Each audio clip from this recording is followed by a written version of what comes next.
surrounding Baltimore. Don't ask him about preseason games, oh no.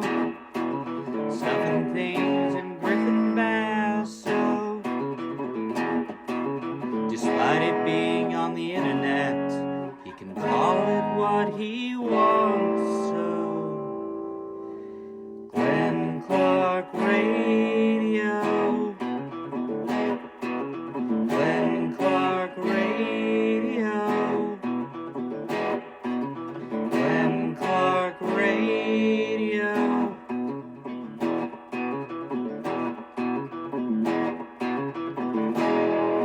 Duke sucks.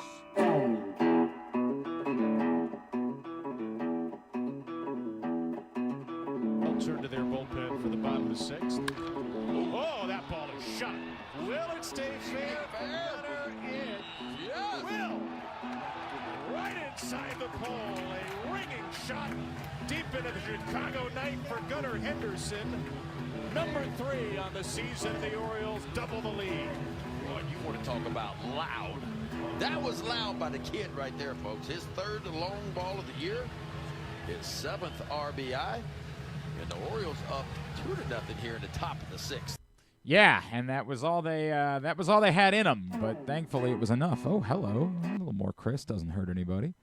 As the Orioles do indeed win, that's courtesy of Masson, and I don't know. I mean, it was a win. It's a win. It counts. Pete Alonso made a nice play in the 9th inning when things got unnecessarily hairy after a couple of walks from Ryan Helsley, and then a little dribbler that really made you a little bit nervous. But ultimately, it counts. And when you're in a bit of a funk, you need them however you can get them. So they got that one. And that's what I've got for you. All right, it is a Tuesday edition of Glenn Clark Radio. Coming up on the program, our buddy Patrick Stevens will join us. We'll put the finishing touches on college hoops season. Congratulations to Michigan. Hey, congratulations in particular to John Heberlin for not only winning, but also preventing a Drew Forrester win. So, is he giving all his money to UMBC? Have not heard from John. John, I reached out to you last night. I need to know something. Check your Twitter messages. I need an answer from you about something so I can get you your cash today. So please do that for me if you don't mind.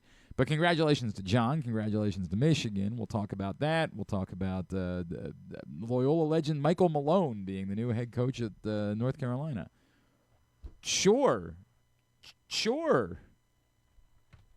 Okay. What, you don't like that hire? It's wild. If Maryland had hired him, I'd probably like it better than Buzz Williams. You're right. Like if that's the barometer, I don't know that there would be. Why would you be anti Michael Malone? Well, what? He's an NBA champion. Right. Now, what does that have to do with anything? And he went to Loyola. Right. We like Michael Malone. Yeah. What does that have anything to do with whether or not he'll be a successful college basketball coach? I believe the NBA Finals is like basketball. And it is basketball. It's a really high level right. of basketball. That's a good point. As everybody knows, success in the pros and if quickly translate to success at college. And if anyone knows that mess, it's North Carolina, where they decided. I did enjoy all the memes yesterday of like, I can't wait for North Carolina baseball to hire Tony La Russa. It was a good internet day yesterday. I don't want to pile on Michael Malone because again, I like Michael Malone. He's a Loyola Athletics Hall of Famer. He's a Greyhound through and through. God bless him. But it's weird. It's weird. We'll talk about that. And what was a big weekend in lacrosse? A lot of big results. Maryland beating Ohio State. Hopkins with a thrilling comeback to beat Penn State when they looked dead, Dom.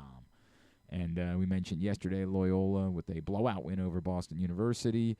And then Richmond taking their first loss. There's no undefeateds left. It was just a wild, wild weekend in lacrosse. As now that'll be the pure college focus around here. So that's coming up today, and perhaps a guest or so popping in during the course of the show. Not fully sure. I hope so, yeah. Truth be told, let me pull the curtain back because we did tell you yesterday that Rico Garcia was going to join us, which is a bummer because Rico Garcia He's pitched pretty another scoreless frame last night and just continues to be brilliant. But because the Orioles game was moved up from 7:40 to 3:10, it completely changed their schedule today, and it just wasn't going to work out timing-wise. And it's this awkward thing where, like, you don't want to record after the show because what if something happens tonight? And then actually, I should probably let you guys know I'm going to be off tomorrow. What? Yeah, it's a complicated week. I'm going to be off. There's going to be no show tomorrow. The way that I haven't been doing shows on Friday, we're just switching that. There'll be no show tomorrow. And then Thursday and Friday are going to be weird because we've never done this before. We're going to do some afternoon shows. Going to be on 3 to about 4:30. So when you ask me these questions tomorrow, Thursday, and Friday, all you're going to be doing is telling me, Glenn, I'm a jerk who didn't listen to the show Tuesday. Because I'm telling you right now that what you need to know is that there will be no show Wednesday and then afternoon shows on Thursday and Friday. So nothing tomorrow. Thursday and Friday at 3 o'clock. You'll know why that is because I'll be elsewhere the next few days. But that's the plan. First time we've ever done anything like this. We'll see how it goes. No show tomorrow, 3 p.m. Thursday and Friday. So you'll still get your 4 shows this week. That's not changing. I would have done an afternoon show tomorrow, but the Orioles are playing in the afternoon. So that doesn't make a whole lot of sense. So no show tomorrow, afternoon shows Thursday and Friday. And if you're asking questions, you're just going to piss me off because I told you what was going on. Lucas, my brother Lucas wants to know Yes. why there's an afternoon show Thursday and Friday. Isn't that better for him? Isn't he in Seattle? Yeah, you're right. It probably Isn't that a better time for him? He doesn't have to be up so early to watch the show. There's afternoon shows on Thursday and Friday because I have to work from 10 to 2 on Thursday and Friday. I am otherwise unavailable. And then I'm racing over here afterwards so that I can still do shows. And then I'm going, if you knew the trek that I was making on Friday when I'm going from place to here to Spalding because I got a lacrosse game Friday night, I'm doing all of that. That's the lengths that I'm going to in order to make sure that we're still doing. Yeah. On a Friday afternoon, I'm so sure it's going to be super pleasant. But that's what I am. That's what I'm willing to do for all of you in order to make sure that we have content and shows. I guess it's a good thing we weren't planning an afternoon show today. Right, would have been very awkward. Would have been very awkward. As the Orioles, yes, apparently it's too cold. Their bones. I don't know. I mean, chilled their little bones cold last out there night. in Chicago. I hope that's the reason why the offense didn't do anything. Yeah, I know. Should I take the under again? Is that what? Apparently, is that what they're telling me? Very, very cold in Chicago. Very, very cold. So they moved today's game up to 3:10 Eastern time, 2:10 local time in Chicago. So, make sure. Now, John Heberlin tells us It's 33 degrees right now. he will give some of his winnings to UMBC's NIL fund. John. Some. What are they going to get with $250? He won $540. I know. So I'm trying to so half of that would be about $250. Oh, you're saying if he gave half of it to UMBC's NIL fund? Well, that's a lot to give the UMBC's NIL fund. I don't know about that. I don't know. That's not bad. He says, finally can tell my wife that all the college basketball watching since November has actually paid off. But, John, if you give all of that money to UMBC's NIL fund, I don't think your wife is going to feel good about all the basketball that you've been watching. Congratulations to John. John, check your Twitter messages. We'll talk.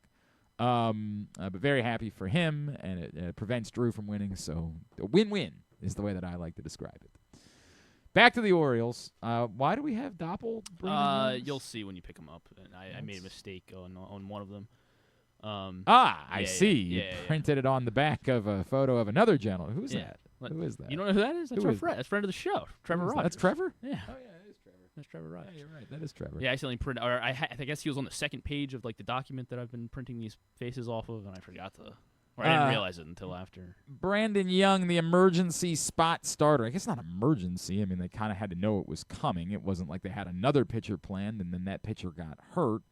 There was an emergency this week, and did you see the whole deal on? There was a trade. We'll get to that. We'll get to it. Well, I was I trying to see promise. I guess I didn't really have any Brandon Young highlights. that I could from we could last throw night? to. Yeah. I mean, Hold on, I might be the able to- Tyler O'Neill diving catch isn't really a Brandon Young highlight, but it was lovely. We'll get to Tyler O'Neill in a second because it was a complicated evening for Tyler O'Neill. Dietrich Enns had we talked about this like foot infection. Apparently had to go to the hospital for it. Like really, really frightening. So that part does qualify as an emergency. But they knew they were going to need a starter. It was just who was going to be the starter. What? Are you okay? No. What happened? Looks like Streamlabs crashed. Here's what we're going to do.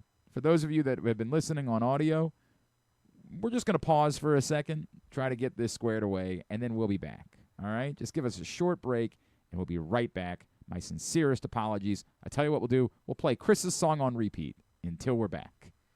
All right? My sincere apologies. Glenn Clark Radio. Glenn. Kind of no way around this. We're struggling, and I just want to be as honest as I possibly can. So I talked about it yesterday. We've had some YouTube problems that are inexplicable, utterly and completely inexplicable. Twice in the last 2 weeks, YouTube has just shut us down and said, you're not allowed to stream anymore. And we said, well, why? And they said, we screwed up, our bad. And we have no answers, none. Then today, we had a software problem. Now, this makes us look very Bush League. And I can only apologize profusely for that and say that I'm very sorry. As I told you before, there's not going to be a show tomorrow, so I know how Griffin's going to spend his Wednesday. We could use advice, consulting. Maybe we'll reach out to our buddy Josh Soroka, see if he's got some answers for us.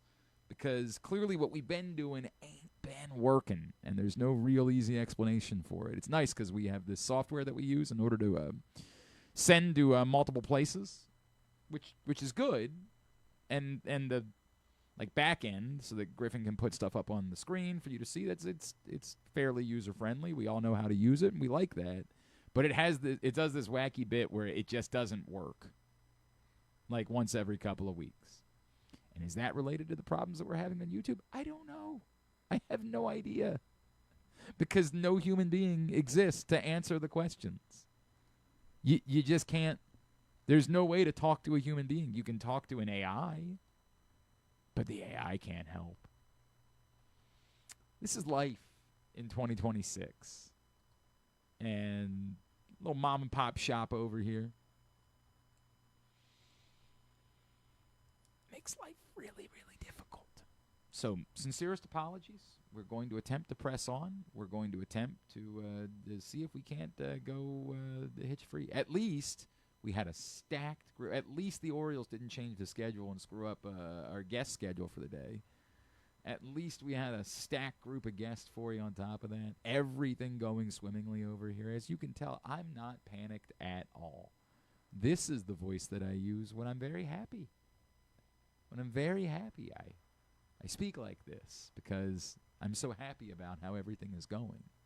And not at all wanting to ball my fists into rage and punch everything in this room. I definitely don't want to do that because I'm happy.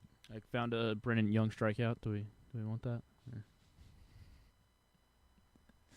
Here's Brandon Young striking out somebody in the first inning, courtesy of Masson.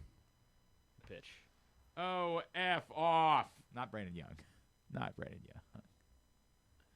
Hey, there's that. Brandon Young went 5 scoreless innings last night. Should they put him out for a 6th, or just because of the don't- cold? Because of the it was cold. I don't know how prepared he was. I had not been paying a lot of Looked pretty attention to prepared. Brandon Young. Yes, he looked fine. Whatevs. He went 5 scoreless. He allowed 4 base runners over 5. So Brandon Young is man of the match for the first time this season. My brother said Buck Britton maybe should have been For sending Adley around? I guess so. Yeah. Yeah. I mean, so we can talk about it, right? Mixed bag for it. First of all, I like Austin Hayes, and so I'm bummed for Austin Hayes. That sucked. I definitely didn't think that. 2 things. I didn't think that ball was dropping fair.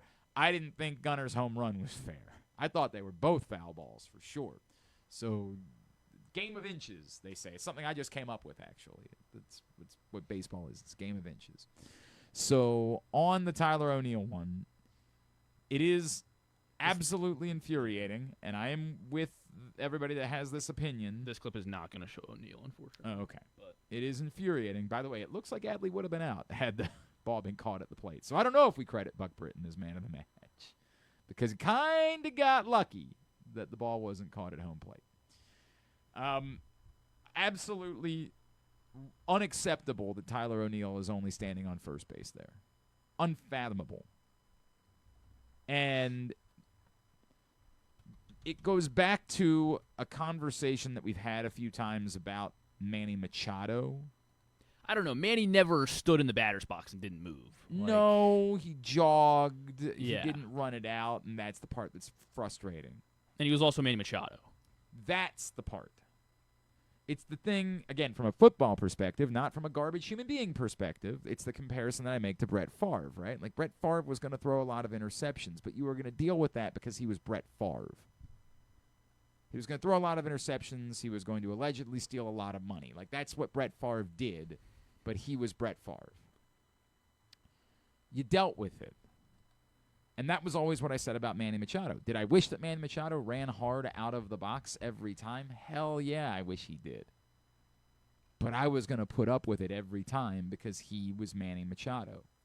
And the argument that you get from talking to a certain percentage of baseball players, not all of them, but some, is that, yeah, sure, everybody should run hard out of the box all of the time and should always be running hard.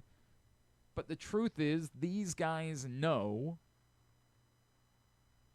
that's not going to be a hit. I can't make that a hit, and I'm not going to run the risk of something happening on a play where nothing good is going to occur. The trade-off for the 1 out of 10 that you hit a ground ball to shortstop and somehow the guy just starts bobbling the ball. Because, again, if he throws it away, it really doesn't matter if you were running hard or not. If he throws it away, you're going to get there. So what is the world where if you hit a ground ball and you don't run it out, the difference was your hustle out of the box? It's specifically if the ground ball is booted a couple of times. So 1 out of every 10, your lack of hustle, not even 10, 1 out of every 100, I don't even know what it is. 1,000? I mean, I can't believe I said 10. Pop flies or? No, I'm saying specifically on a ground ball. Ground ball, 1 out of every. I don't know what the number is. Like you saw with Jake 500. Magnum the other night. Like it's I'm not just saying it never happens. if I'm you saying run hard, it sometimes forces pressure on the You defense. keep saying sometimes. It's so, I have no sympathy for somebody who Stop, doesn't leave the batter's stop. box. Like Just stop for a second. You're having 3 different conversations instead of just following. The math is that it's so rare that the trade-off is worth it. The math of what is the percentage chance that something is going to go wrong on this play is similar to the math of what is the percentage chance that you're going to get hurt running out this ball. If Tyler O'Neill talked to the media Stop after the for game a second. and started breaking down formulas. I'm trying to go back to it. I'm just having a conversation.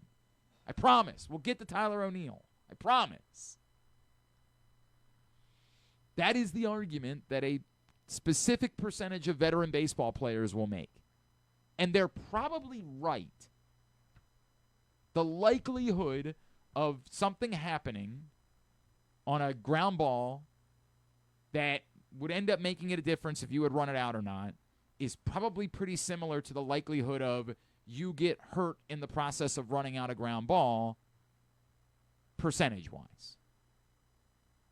And that's the math they're doing in their head. It's not jaking it because they disrespect the game. It's I'm being honest about what's happening here. There's even a third layer to it, which is like there's a certain percentage of like hardcore baseball players that would say, I almost feel like I'm robbing the game. I didn't do my job. Trying to BS my way into reaching base out of it feels disingenuous. Now, I don't care about that. Well, almost like that the replay overturn on the stolen base yesterday. Oh yeah, that's definitely not the reason. The spirit of the game. Yeah, that's not the spirit not of the the replay. reason why we have it, but that's That's And what results, it is. yeah. Right. The O'Neill thing, I want to be a little bit more specific about. Because it's both. Tyler O'Neill both likely thought that the ball was either going to be foul or caught. And clearly, had it not been for Austin Hayes coming up lame, it would have been caught. It would have been caught easily. Does that give him a pass? No. And more specifically, you're Tyler O'Neill. You haven't earned it. There's no sweat equity here. There's no, hey man, look, I wish he would have run, but come on, dude, give so-and-so a break. Manny Machado got a break from me because he was Manny Machado. Tyler O'Neill is Tyler O'Neill. You have to hustle. You have to.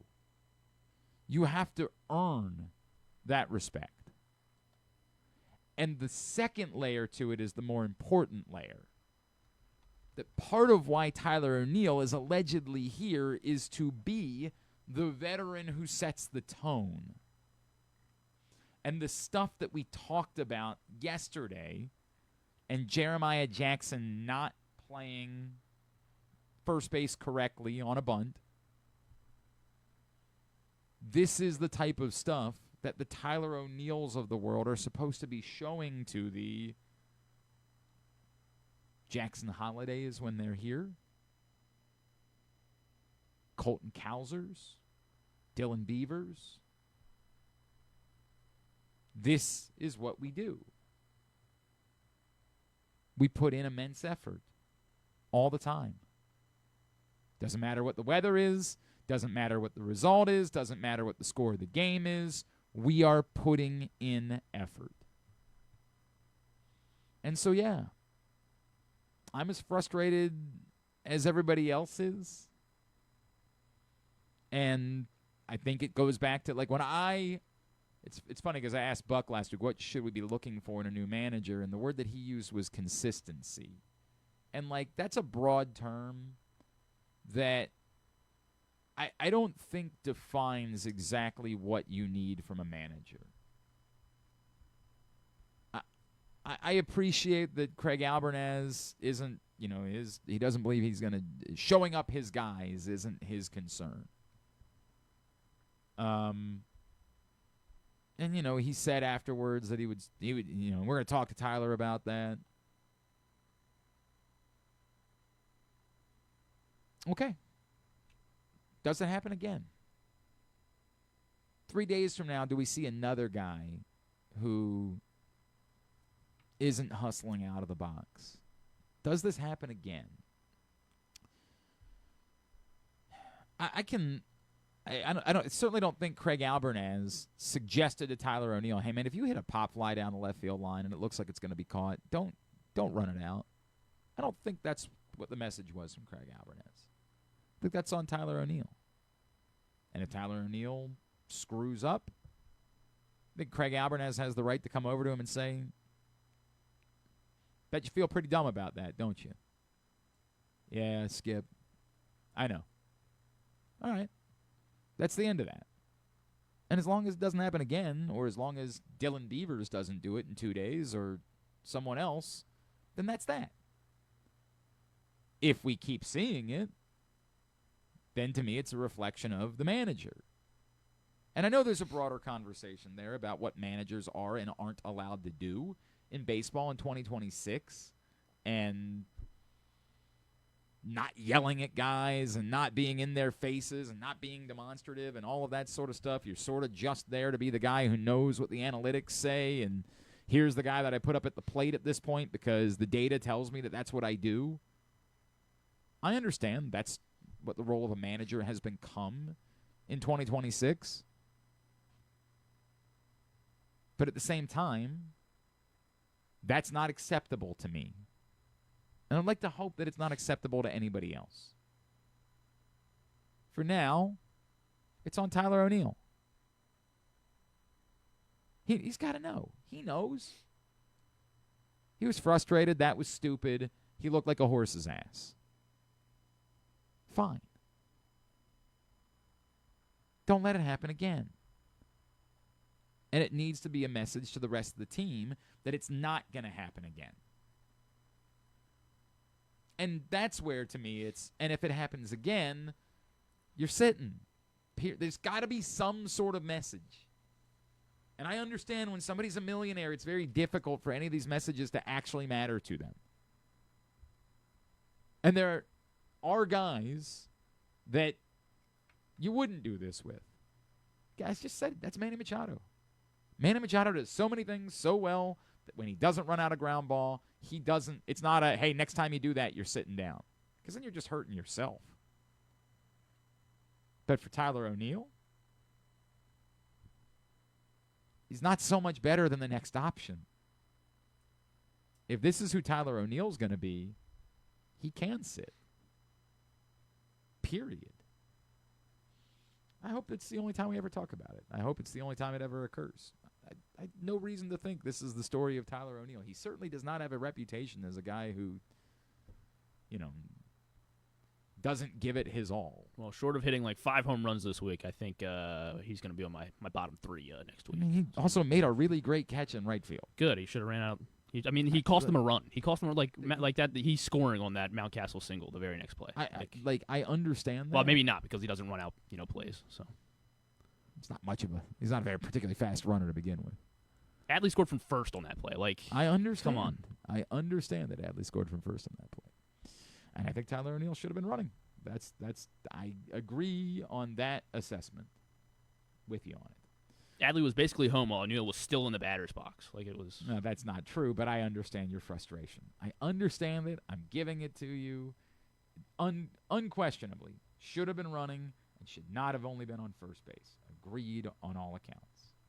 In the end, the Orioles won, and that's the part that actually matters. They needed a win. They got it. Now they get to turn around and throw Trevor Rogers tonight. So, as bleak as things felt, you're hoping that clinches a series win and that the ship starts to right. But like a little more offense in the process. That would be nice. We'll see. We'll see as the series. I said tonight. It's obviously this afternoon. 3:10. That's when that game is going to happen. Today's show brought to you by, it's brought to you by the Stan the Fan Variety Hour. Stan, Ross, and Luke got together yesterday to talk some baseball, talk some Orioles. If you missed it live, you can find it by going to youtube.com/PressBoxOnline, PressBoxOnline.com/video, or Facebook.com/PressBoxSports. As always, Stan's shows are brought to you by Warnken Law and the Costas Inn, with 2 great locations. One in Timonium, that's the new one, the OG as well in Dundalk.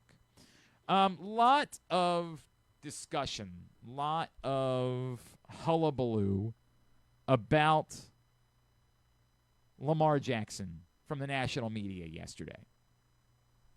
And a lot of people pointing out some of the inconsistencies of some of the folks in the national media, and some of the people that have talked out of both sides of their mouth, and some of the people that have said one thing at 8 a.m. and another thing at 10 a.m., and some people that, and I have something that I want to say about it. Uh-oh. Who gives a shit? What is wrong with you?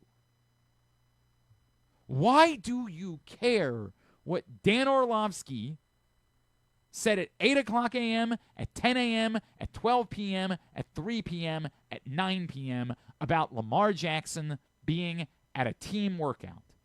Why does anyone care about this topic? I don't care that Lamar Jackson was there. As I said before, I don't think it can hurt.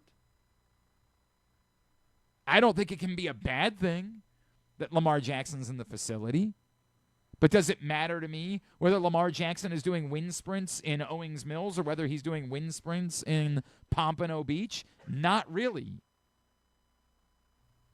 If Lamar Jackson showed up in August and was 250 pounds, then I'd be a little bit more concerned that he wasn't working out. But I don't I don't care where Lamar Jackson does his win sprints. I don't. The dumbest of the dumb, the lowest common denominator thing that we say is, well, this year he needs to be there because it's a new coach and a new coordinator and new everything. Okay? I don't share this opinion. As I said before, I don't think it hurts. I don't think it can be a bad thing that Lamar Jackson isn't there. I don't think it's a bad thing that I guess I don't. Does that mean that we expect that Lamar Jackson is going to be there more frequently? As was pointed out by quite a few people yesterday, there have been times in the past where Lamar Jackson showed up on one day of team activities and then didn't show up the next day of team activities or the next week or whatever it was. I have no idea what this means.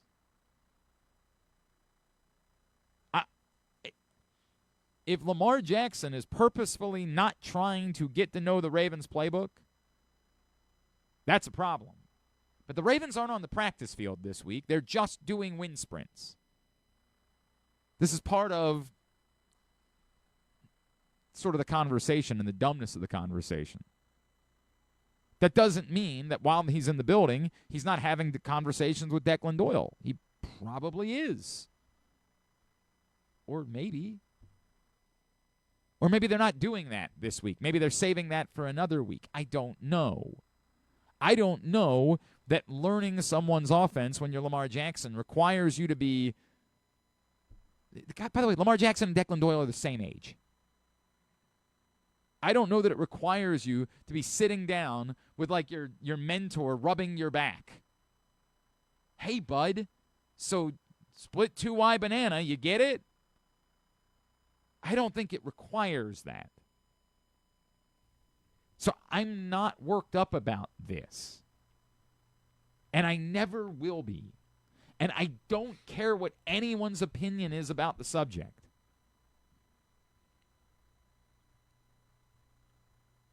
You can point out, well, this person was more involved in off-season activities, and they won the Super Bowl that year. Great. Now go back and do that math for every team that's won the Super Bowl every year and get an attendance report for every quarterback.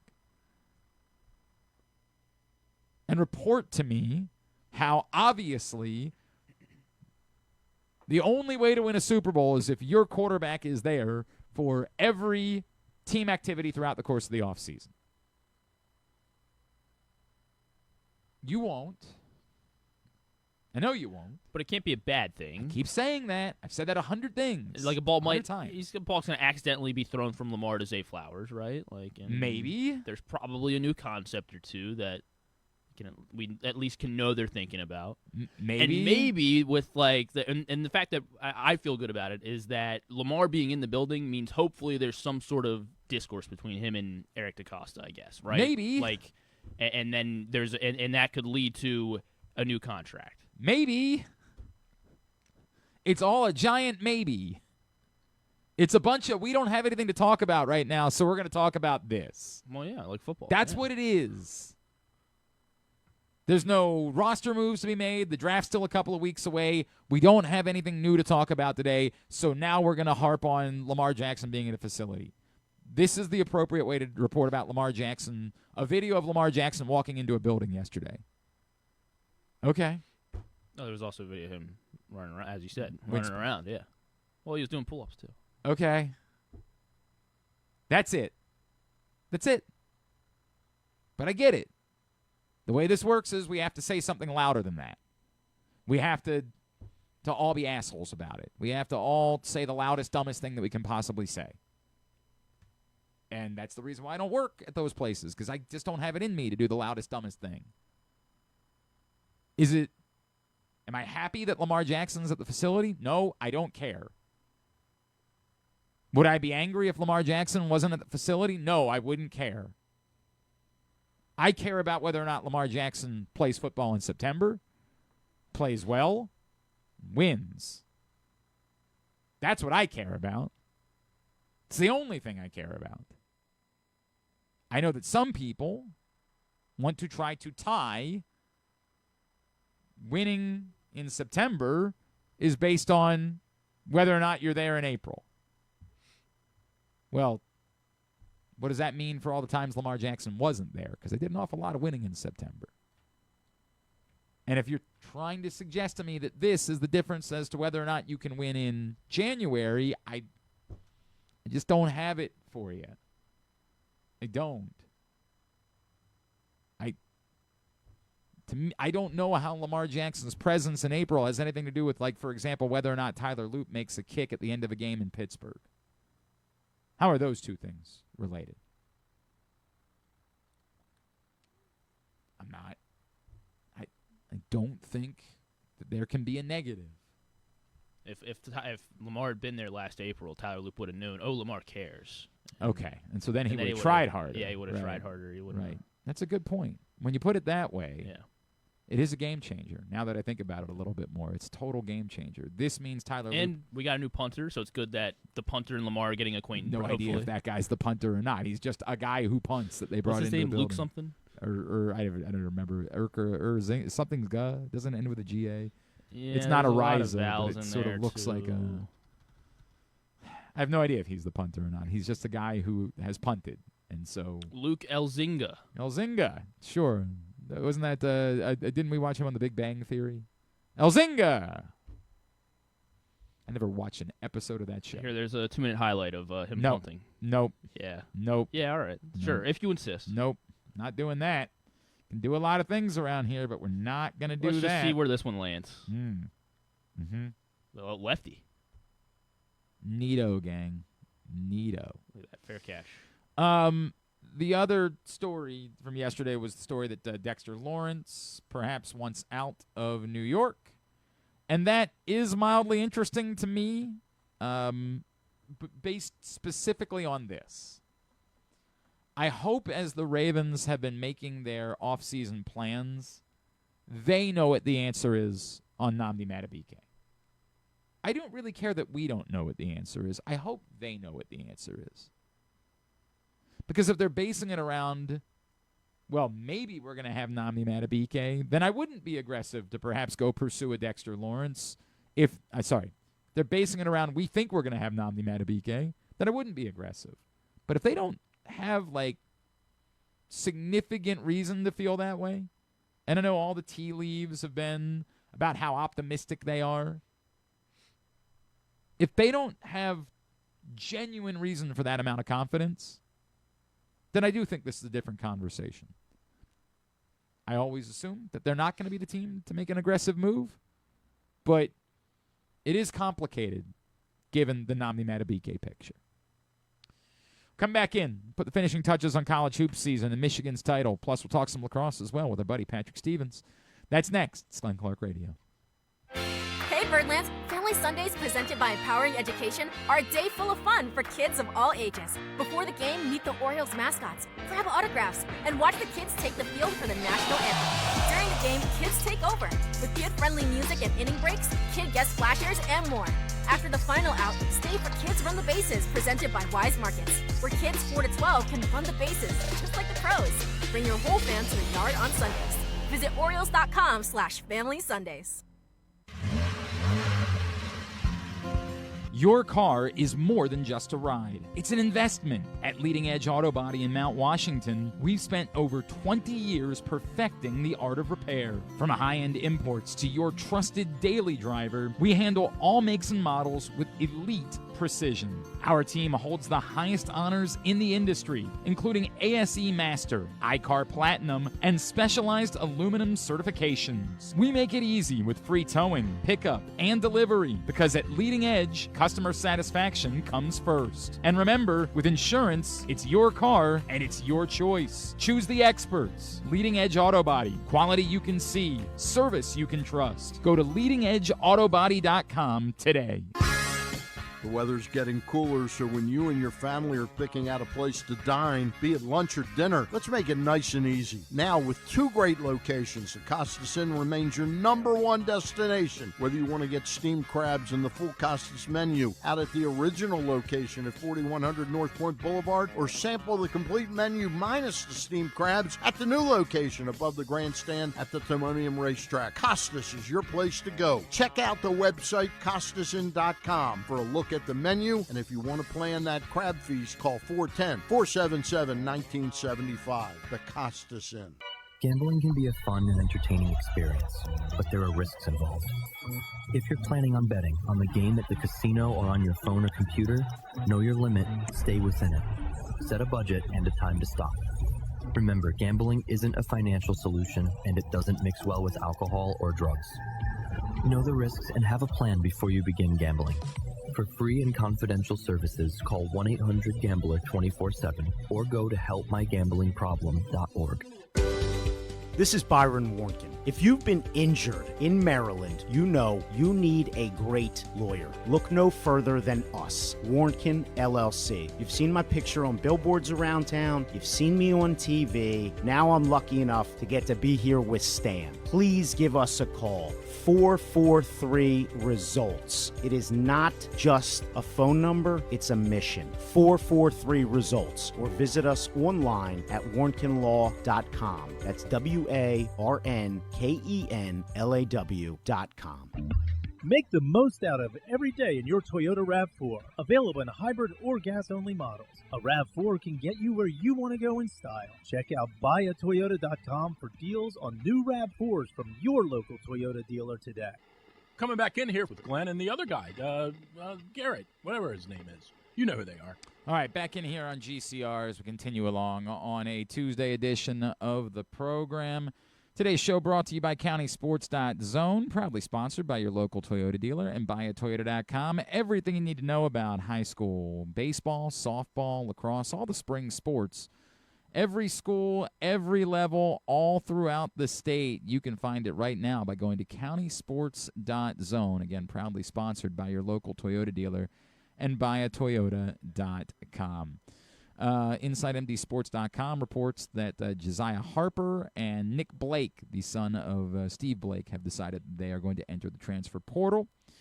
Let's talk some college basketball this morning after Michigan claimed the national championship last night over UConn. Put the finishing touches on hoops. To talk some lacrosse as well. You know him from the Raleigh News and Observer, as well as the Ovius and Giglio show, and you can follow him at Discourse, USA Lacrosse Magazine as well. He's Mr. Patrick Stevens, and he's back with us now here on GCR. Patrick, good morning. How are you, my friend? I am well. I'm wondering if you're going to ask me what last night's result did. Just for wondering. I was going to say, what does the Michigan title mean for Tom Izzo? That's actually Tom Izzo. I suppose that works too. Yeah, that's where I was going to go. Patrick, look, the discourse that has probably no pun intended. The discourse that has probably been the loudest about Michigan's title is one of two things. It's either where they are among the great teams, and I do think that like last night's game being a bit of a dud kind of slowed down some of that conversation, but I do think that there's some warranted conversation about how dominant they were throughout the course of this tournament and for a lot of this season. And then a lot of discourse about the fact that it was all 5 transfers in the starting 5 and this is the new way of basketball and people that don't like it, but at the same time, like, that's just the way that the sport works now, so it feels very much like an old man yelling at a cloud. Well, let's start with the second part of that first. The fact is that everybody has unrestricted free agency every year in college basketball at this point. So if the issue is why do they have all these transfers? Well, it's because there's a gazillion people that actually put themselves in a position where they can transfer. And while, I would love to sit here and have a scenario where we're talking about, guys developing in the same program and being part of the same team for 3 or 4 years and all that stuff, with what the rules are right now, that just isn't going to happen. Yeah. When you can basically go out and essentially field larger offers for yourself every year. Now, we can sit here and debate the relative merits of, well, if, is $100,000 for a year worth whatever cost there might be in terms of building up goodwill and sort of being, kind of a program fixture and all that stuff. But you know what? Do you expect, if you were 20 years old, would you be thinking about that, or would you be thinking about, can I make an extra $100,000 or more? I mean, that's just kind of the way it is. And so I think some of it, there's definitely going to be some nostalgia there, and somebody's going to come along. And if Connecticut had made a couple extra shots in the second half, we might have been talking about them in this way, where it's like, oh well, Solo Ball's been there for a few years, and Caravan's a fifth-year guy, and Terrace Reed was back for another year, and sure, he transferred and all that, and you'd be going down the line of all these guys that were kind of homegrown. It's like, look, UConn can make it work this way. You don't have to turn the roster over every year. And frankly, UConn being in the national title game, in addition to like Braylon Mullins hitting a ridiculous shot in transition in the regional final, is also a credit to having had all these guys around. I think both ways can still work, but the reality is that if you think you're just going to be able to hold on to everybody year after year, it just isn't going to happen. And as for like the all-timer team, people love to have that conversation right after a championship. And I think first of all, you're right. Like the fact that last night was like, okay, well, how much better were they than UConn, which I think people probably figured was about the fifth or sixth best team over the course of the year. I don't know that this is an all-timer of a team. I think it was a really, really good team that handled what it had in front of it. And I think, too, it helps that was a team that went out and looked great in November and looked great at the end of March. And so your first impression and your last impression were both really good. And, two, let's give them credit, that was a team that could score a lot. I mean, they did not, even when they lost, outside of the loss to Duke, they were just simply getting outscored. It wasn't that anybody was really stopping them. You look at the Big Ten tournament loss, you look at the loss to Wisconsin was like 91-88. Basically, like Michigan's offense was really, really efficient. And I think people tend to also not necessarily overvalue, but place greater value on can you go out and score, which is important because like when you get to the end of the season, you got to score to win against really good teams. But, I'm not sure that covers everything because Michigan was a good defensive team too. But I think in general, you're also talking about, do we want to compare them to like Duke 92 or Kentucky 96 that had all these veteran guys that had played together for multiple seasons. So I'm a little reluctant to go there, especially since you really can't, put them, I guess you could create a video game and whatnot, but you can't actually put those teams on the court at the same time. And to the point, like they, Yaxel Landenberg, probably their best player, did not have a very good game last night, and yet they were never really threatened all that much, right? Like it was more like we were saying, wow, UConn's only down by a little bit. That's impressive. Like they never were really all that threatened despite their best player having a really off night. Yeah, and I think too, like there was really only one spot where you thought, well, they're one play away from being in trouble. Yeah. That was after UConn got within 4 in the last minute on that three-pointer, and you're like, this could get interesting if they can get a turnover.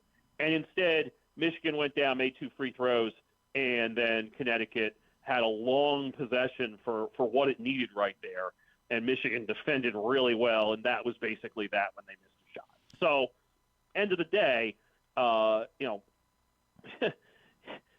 you just kind of chalk that up right there as like they had a lot of Elliot Cadeau was probably their 5th or 6th best player over the course of the season, and played great last night. Sure did. Johnson had a fabulous game. Merritt had a fabulous game. So they just even watching them early in the year, you're like, well, they sure have a lot of answers, don't they? And that kind of played itself out right to the end, even if nobody is going to nominate that to be the best national title game we've ever seen. It was better than UConn Butler 2011. We'll give it that. Sure. But it was not a work of art by any stretch. It was definitely in the Maryland Indiana argument. I'd say that. I think that's fair. Probably a little bit better a game than that. Probably. Of course, that game was closer for a stretch in the second half. That's fair. Back in 2002. But the end kind of played itself. I mean, the gap between Maryland and Indiana in 2002 was larger than the gap between Michigan and UConn this year. Agreed. Patrick, one more on Michigan, and I think that's the question about it. Was this 1 year, one team, or is this, hey, if Dusty May is going to be there for a while, they might win a bunch of these because he's just that good? Well, you know me. I think, and this opinion has not changed regardless of what's happened in the sport. It's hard to win 6 in a row in a single elimination format. So, do I think that Michigan has a chance to be relevant? Well, they've got money, right? Yep. Like the Big Ten and SEC teams all have more money than everybody else because of the TV contracts. Most of them anyway. Most of them anyway, of course. How silly of me. But do I think that they're going to have more staying power than, say, Baylor, which hasn't been past the round of 32 since it won its title in 2021? Yeah, I think they will. I find it really, really hard to think that you're going to have anybody that's definitively going to stack titles in this era. I get that. And I would point out, as much as we would like to make this reference, like Tom Izzo has only won one national title, despite having had teams in the Final Four, some of them that worked really hard in March to get there, and probably were not among the 5 or 6 best teams in the country. Yep. You would have thought when Izzo made 3 straight Final Fours and put a national title right in the middle of those back in 99 to 01, that he was probably going to win 2 or 3 more at that point, and didn't, which is not a knock on him because it's hard to do that. The best you can hope for, I think, is get a little injury luck. I mean, is UConn even there? Does Duke have to, or does Michigan have to deal with Duke if there's a fully healthy Duke with Caleb Foster healthy and Gongba and all those guys? I mean, that's part of this, right? Like if you're Michigan, you can't control that. Obviously, if you're Duke, you can't control that either.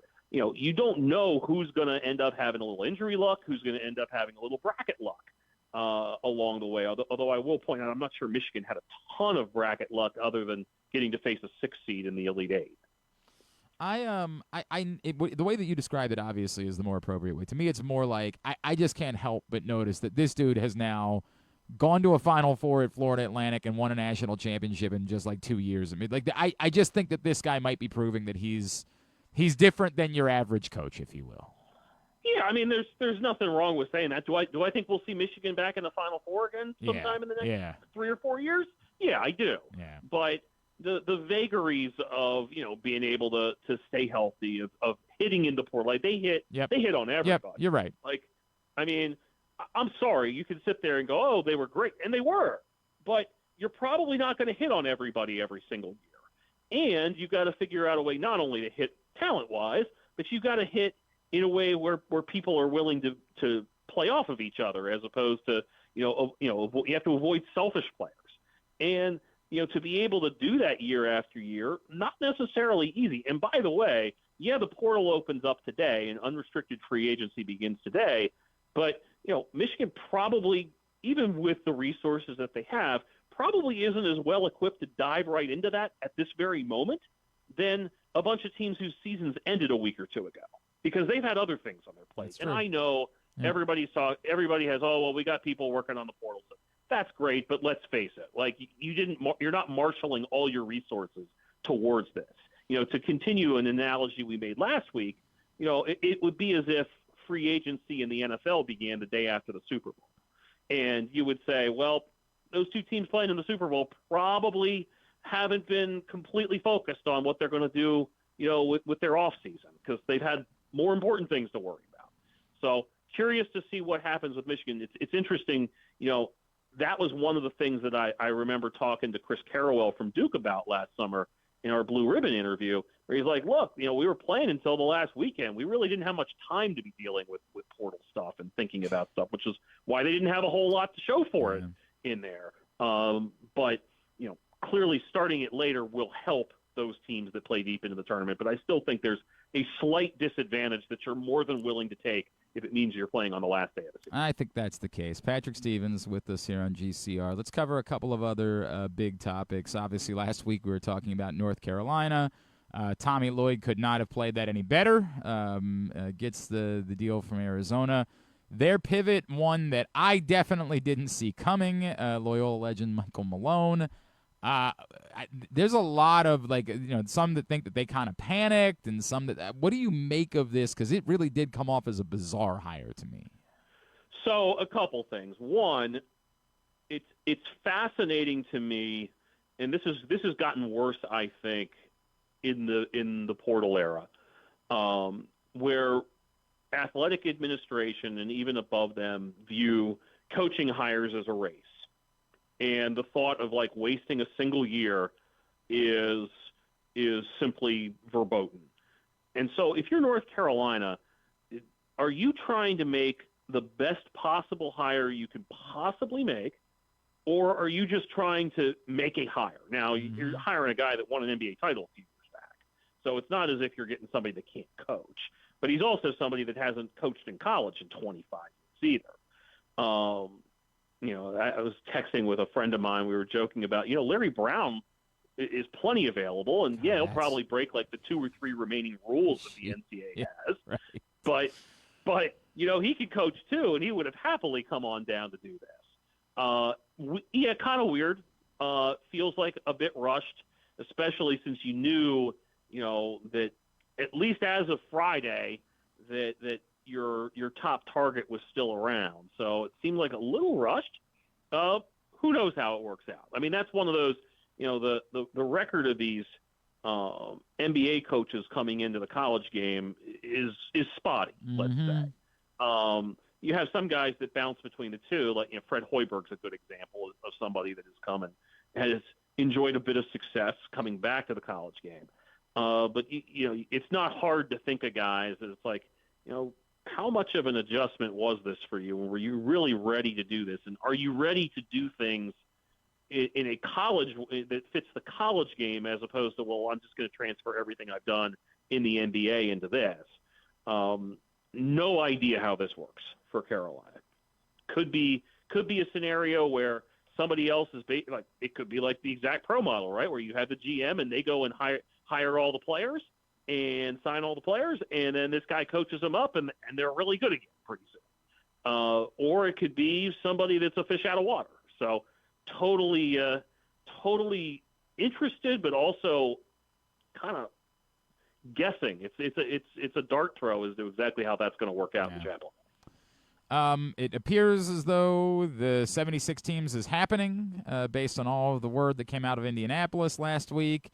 I think it's insane. I don't think anyone is asking for this. I think this is bonkers, but it appears as they're going to do it.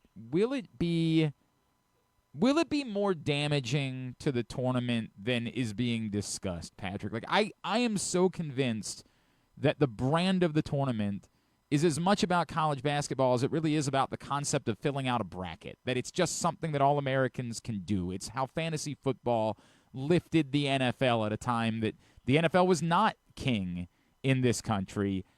I am convinced that there is a damage to this that they just aren't thinking about, that they can't fathom by going to 76 teams. Well, first of all, let me tell you who does want this. Yeah, the power conferences. The SEC and the Big Ten in particular want this, and so and the ACC and the Big 12 maybe to a lesser extent on that train as well. I mean, just think we wouldn't have had how can we put in Auburn at 17 and 16 this year? And granted, Auburn went and did its job, right? They go to the NIT. They'd win the NIT. That is true. But that team would have been 6 spots safely into the field this year. Yep. So, your point about, when do you fill out the bracket? Are you filling out the bracket including those play-in games? you could get away with ignoring 1 and then 4 play-in games. Can you ignore 12 of them? I don't think so. I don't know. So I certainly think it's fair to ask that question. Are you going to find sort of the coveted Western Dayton to be the second site for this? And what would it be? Would it be Vegas, which has probably got a little bit of basketball exhaustion? Albuquerque kind of makes sense to me as a place that loves college basketball and fills the place up and all that. It kind of matches that profile. But you're right. Like, what's the scenario of keeping people engaged? And by the way, another thing that comes out of this is you start talking about making, you have more of those one-bid league teams that have to play. That makes the teams seated down there even stronger, So if you suddenly shunted more and more of them off, you have the potential of reversing what we've seen the last few years, where those 2 and 3 seeds and even 1 seeds might be a little bit more vulnerable. That's depending on how things go. It's an interesting thought that I hadn't considered. I hate it. I can't lie. I hate it. I am so not interested in it. But it is. Well, don't worry. Don't worry. Somebody, the other people that are probably asking for this is the people running the gambling company. That's true. There's more Tuesday and Wednesday of the That's a good point. After Selection Sunday parlays to sell. That's a good point. And then I mentioned before you came on that Jeff Furman was reporting the first couple of transfer portal entries for Maryland is Josiah Harper and Nick Blake, the son of Steve Blake, who was a walk-on. He's going to go try to transfer down. But just give me your thumbnail about how they go about completely reconstructing this roster over the course of the next couple of weeks. Well, they're going to do what a lot of other people do, right? The good thing if you're Maryland is that when you had lots of time. You've had lots of time. You had lots of time, and the other thing is that you are free from being criticized for, well, you didn't hold on to X number of players, because there's only so many guys that you probably need to keep that have eligibility remaining. Obviously, like Andre Mills, fantastic down the stretch, and 12.2 points a game as a freshman, you take that night and day, right? So they have a lot of work to do. They absolutely need a point guard, and they absolutely need shooting, right? Like, they shot 32% from 3 this year. They had a noticeable, point guard issue pretty much from start to finish. So those, I think, are the absolute biggest things for them.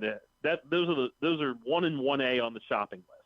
And you're going to have a ton of. There's already a bunch of guys that have announced they're going in, so you probably have a head start in getting ready for that stuff. You have some freshmen, but this is not a day and age that you really want to be banking on your freshmen to be major contributors, no matter how many stars they have from the recruiting services.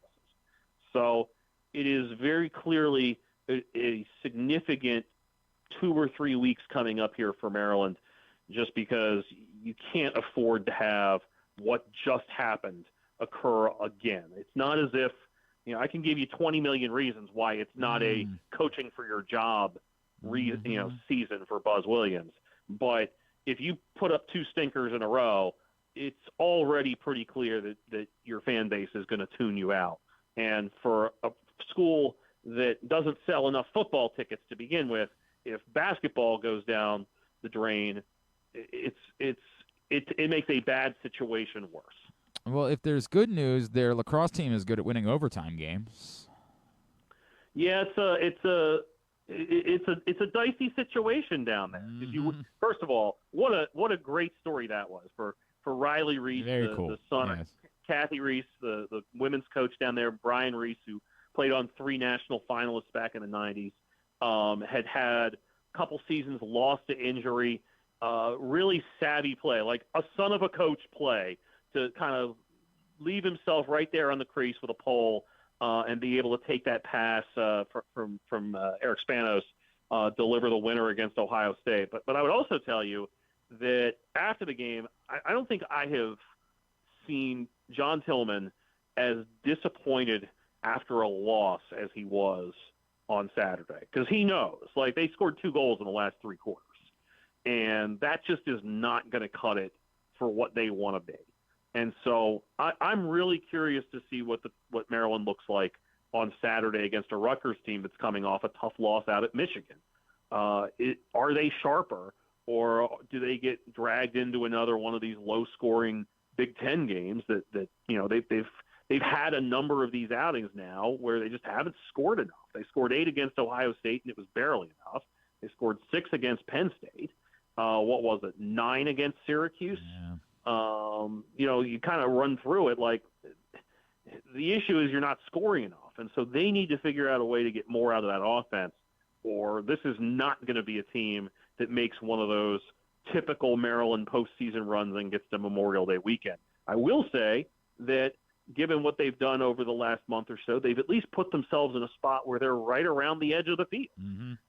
And so if they can win like the next 2 weekends, I think they're going to be in really good shape to make the tournament. And that means beating Rutgers at home, and it means beating a Hopkins team coming off having just rallied past Penn State to get another good win. I mean, on paper, you know, in terms of their profile, I think Hopkins is the best team in the Big Ten right now. That's an interesting argument. They look dead in the water on Saturday. That was genuinely inspiring stuff from Hopkins.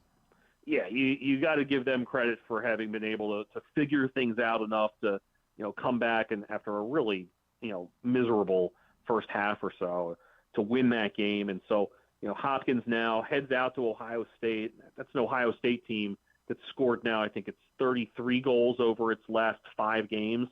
So it almost feels like, can you get to 10? If you can get to 10, you're probably going to be okay there.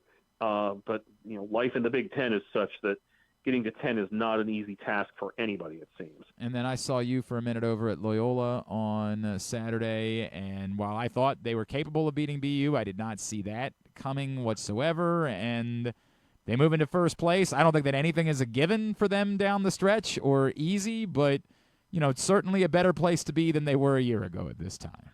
Yeah, you know, like better to be sitting at 4-1 in the league and having some significant games coming up. I mean, Loyola still has to play Navy on the road. It still gets Army at home. They go to Lafayette this weekend. You know, they're almost certainly going to be in the conference tournament this year, and that's certainly a good thing for them. You know, I think that when you look at what they did the other day, like 19-11 doesn't really cover what that game was. I mean, they were up 7-0 after a quarter. It was 11-1 at halftime. And Boston University, you know, a team that 10-man rides a lot, you're probably going to – it's not a shock that Loyola was able to get a goal or two off of that. But even when it was 6-on-6, that BU defense just did not look very good. And Loyola, to its immense credit, was able to carve it up. So, you know, Greyhounds obviously playing a lot better this season, a nice bounce-back year for Charlie Toomey and company. And I think, too, it's worth noting that was a really good game for Max Watkinson in the cage, 17 saves against a BU team that was clearly taking every available shot there in the second half, took 21 in the fourth quarter alone. But it's certainly much more interesting, a much more enjoyable situation around here when Loyola is at least in the mix for a Patriot League title, and right now they sit alone atop the conference with 3 games to play. No doubt about it. All right, let's play the game. Can Patrick Stevens name the MLB teams? And given some of the grids that Patrick showed me this weekend, I don't know that I can make them too difficult for him. I don't know that it's possible. I will begin with a manager this time, and one that, as I say, I don't know if I can make it too difficult. Didn't realize this person qualified, had to be informed of this by a listener. I apologize. I don't remember who it was, because there was a third stint as an interim manager for 1 game. So We'll see how this goes. The manager is Joe Altobelli. Joe Altobelli was definitely a San Francisco Giants manager. Certainly was. He was definitely an Orioles manager. Obviously won the 83 World Series. And the one team was at the Cubs. Oh, my God. How? How do you remember that?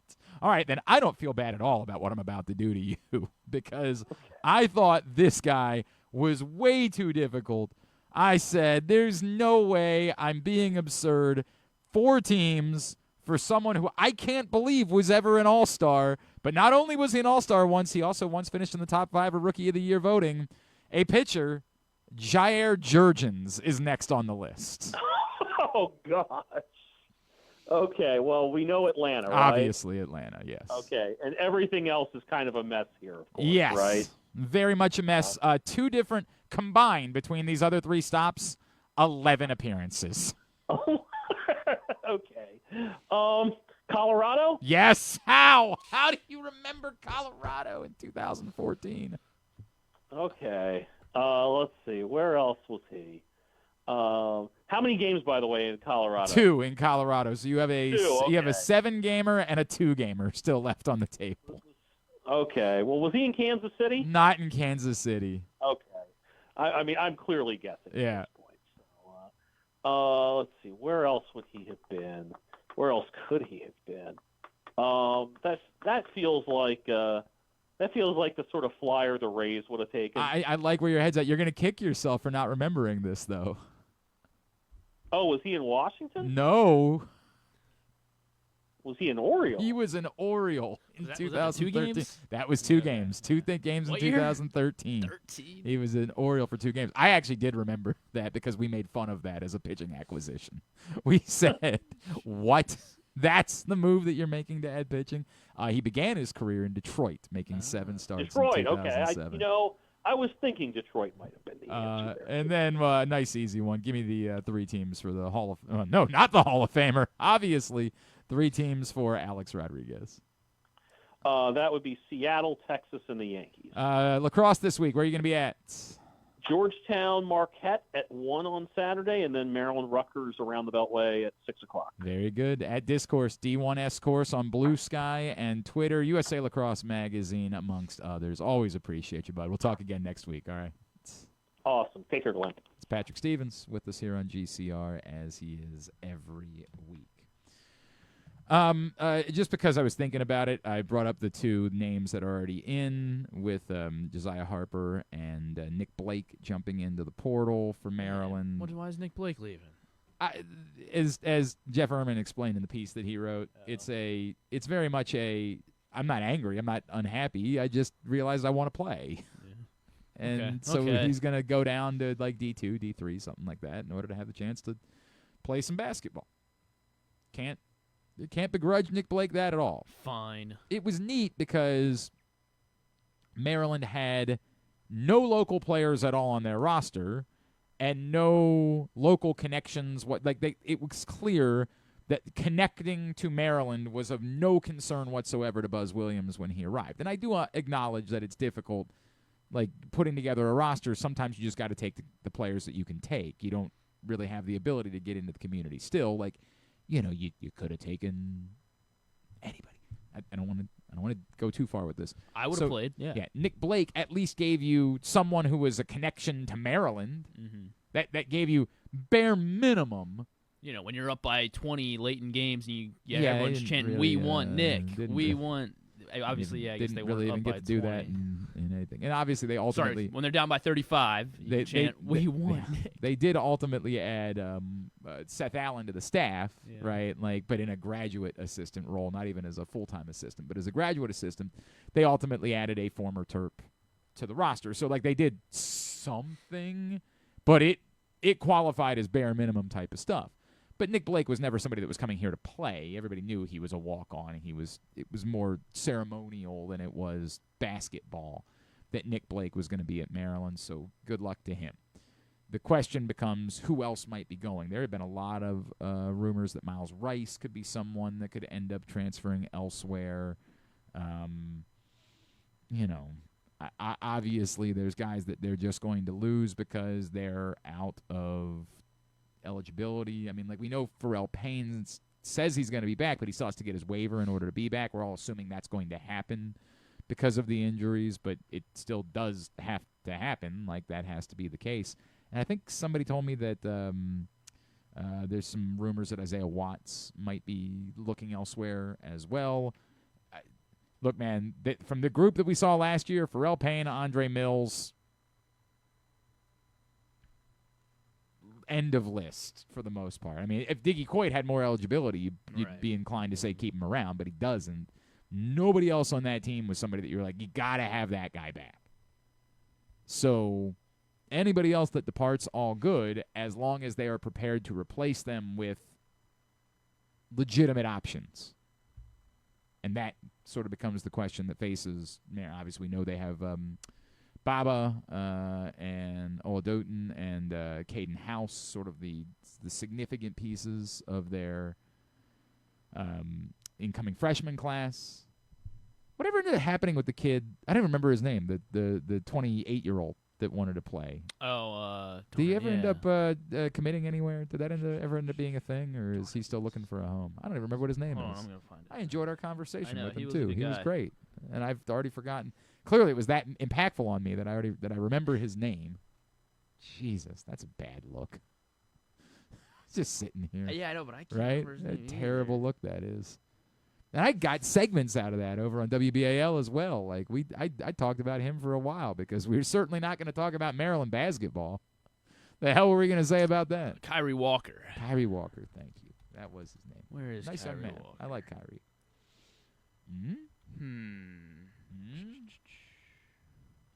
Okay. All right, rock and roll. I don't looks know. like he hasn't committed anywhere. Appears to be the case. Yeah. Okay. Don't know.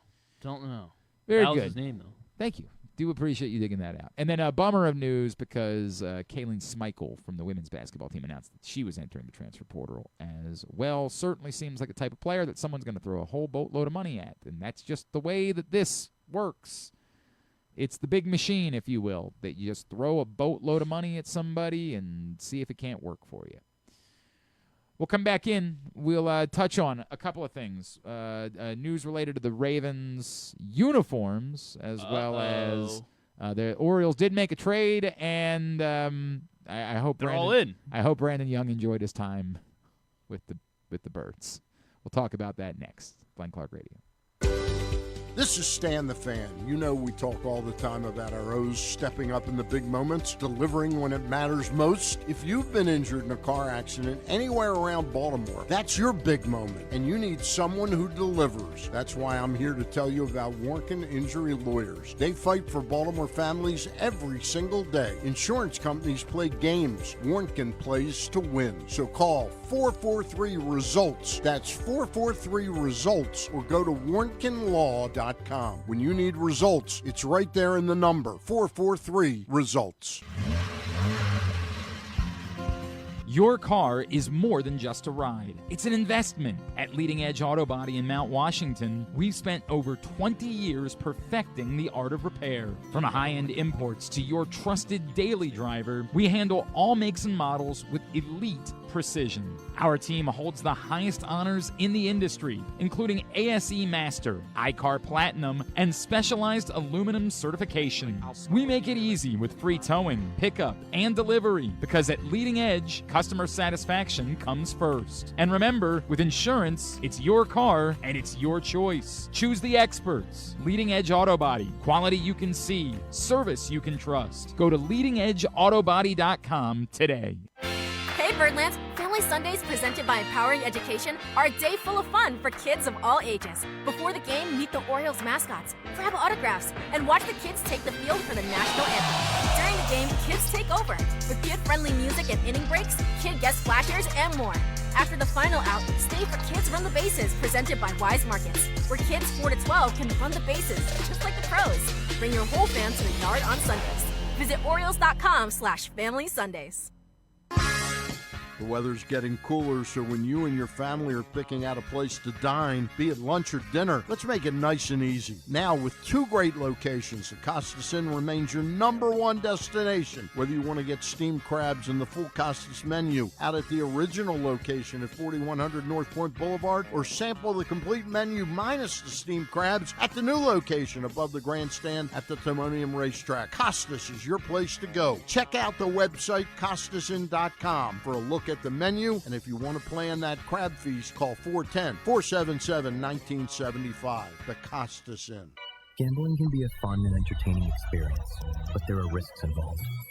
If you're planning on betting on the game at the casino or on your phone or computer, know your limit, stay within it. Set a budget and a time to stop. Remember, gambling isn't a financial solution, and it doesn't mix well with alcohol or drugs. Know the risks and have a plan before you begin gambling. For free and confidential services, call 1-800-GAMBLER 24/7 or go to helpmygamblingproblem.org.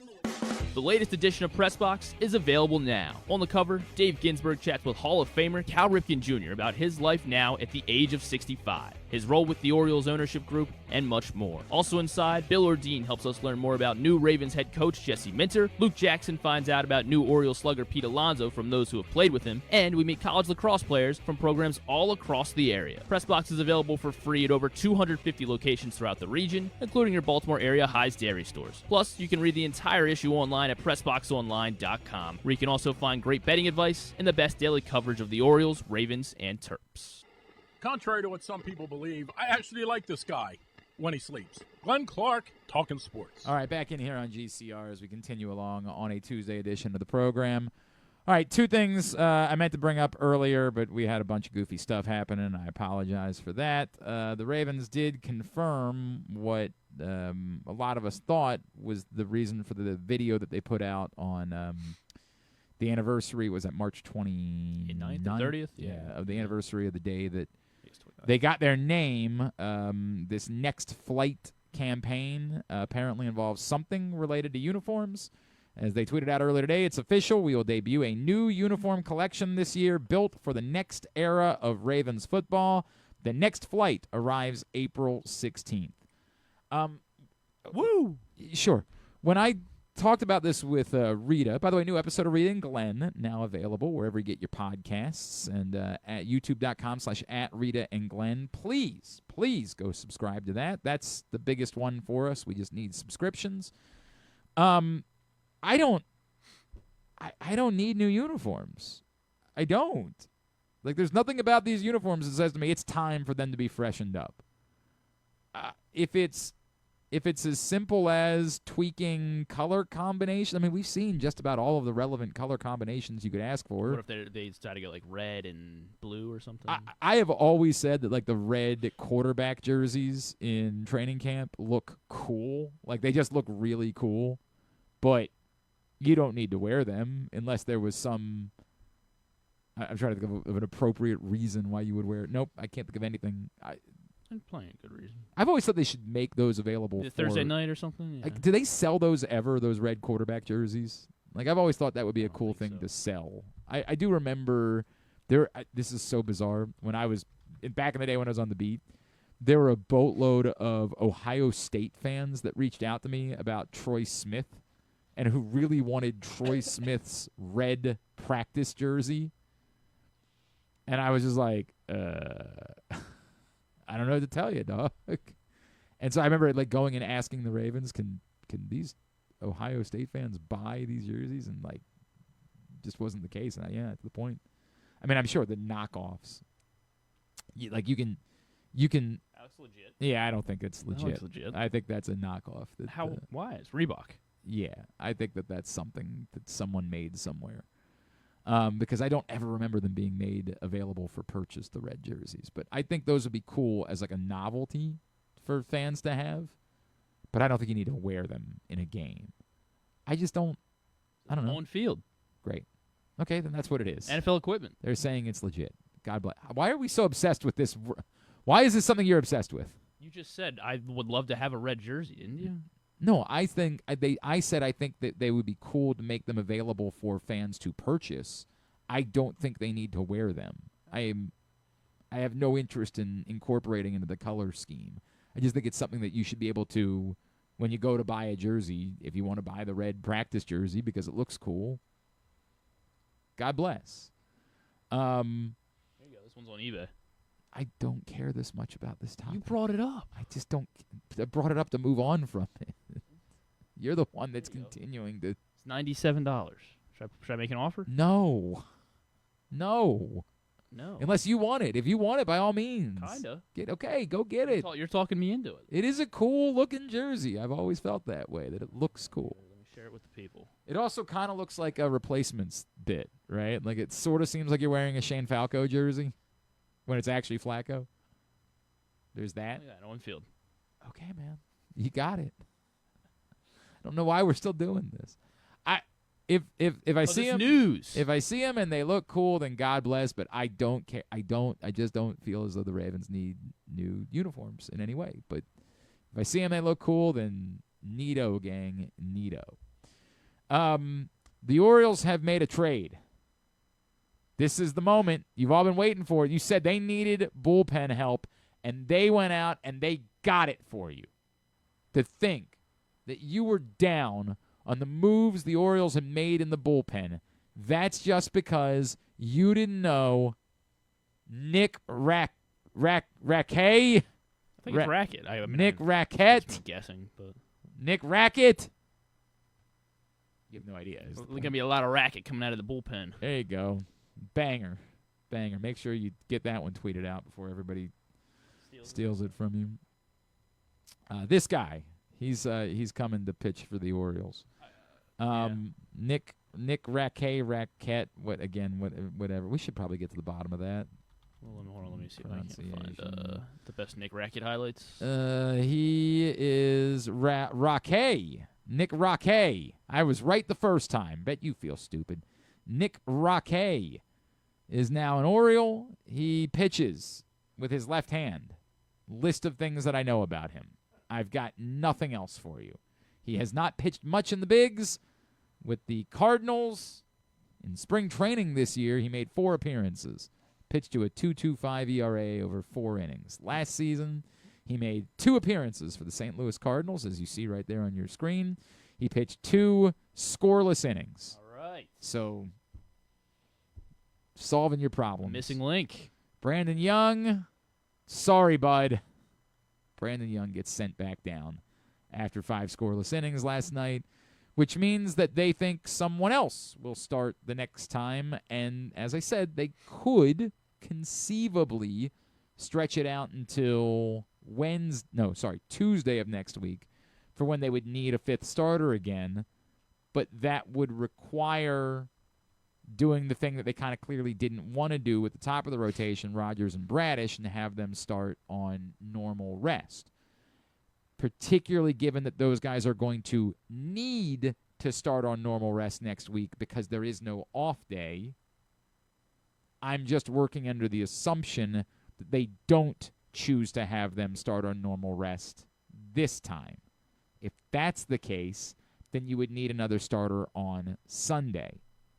Could that be Dean Kramer? It looks less and less as though it's going to be Zach Eflin anytime soon because the sort of part of this that was quiet in the acquisition of Nick Rackett was that Zach Eflin was transferred to the 60-day DL or IL. So, yeah, it's bad. We still don't know exactly what that opinion was, but we know it ain't good. And Zach Eflin goes to the 60-day IL, so the Orioles need to plan the 5th starter spot to not involve Zach Eflin. I would think that would mean that they'd want to get Dean Kramer back in the rotation sooner than later. They have the opportunity to try that again. I don't know when he pitched on He pitched Friday, correct? Yeah. So he couldn't make another start this week and be available on Sunday. Yes, they'd have to hold him off for eight days, which I guess is. Or they could just bump, they could bump Boz or Bassett back, I guess. Yes, that would also be an option. Like, they could just decide to have him pitch next Friday or this coming Friday against the Giants. So Boz pitched Saturday? Yeah, it would go. So right now it lines up for Boz and Bassett to go Friday, Saturday. Correct. And then they would need a starter on Sunday unless they wanted to have Rogers pitch on normal rest, but I just don't think they do.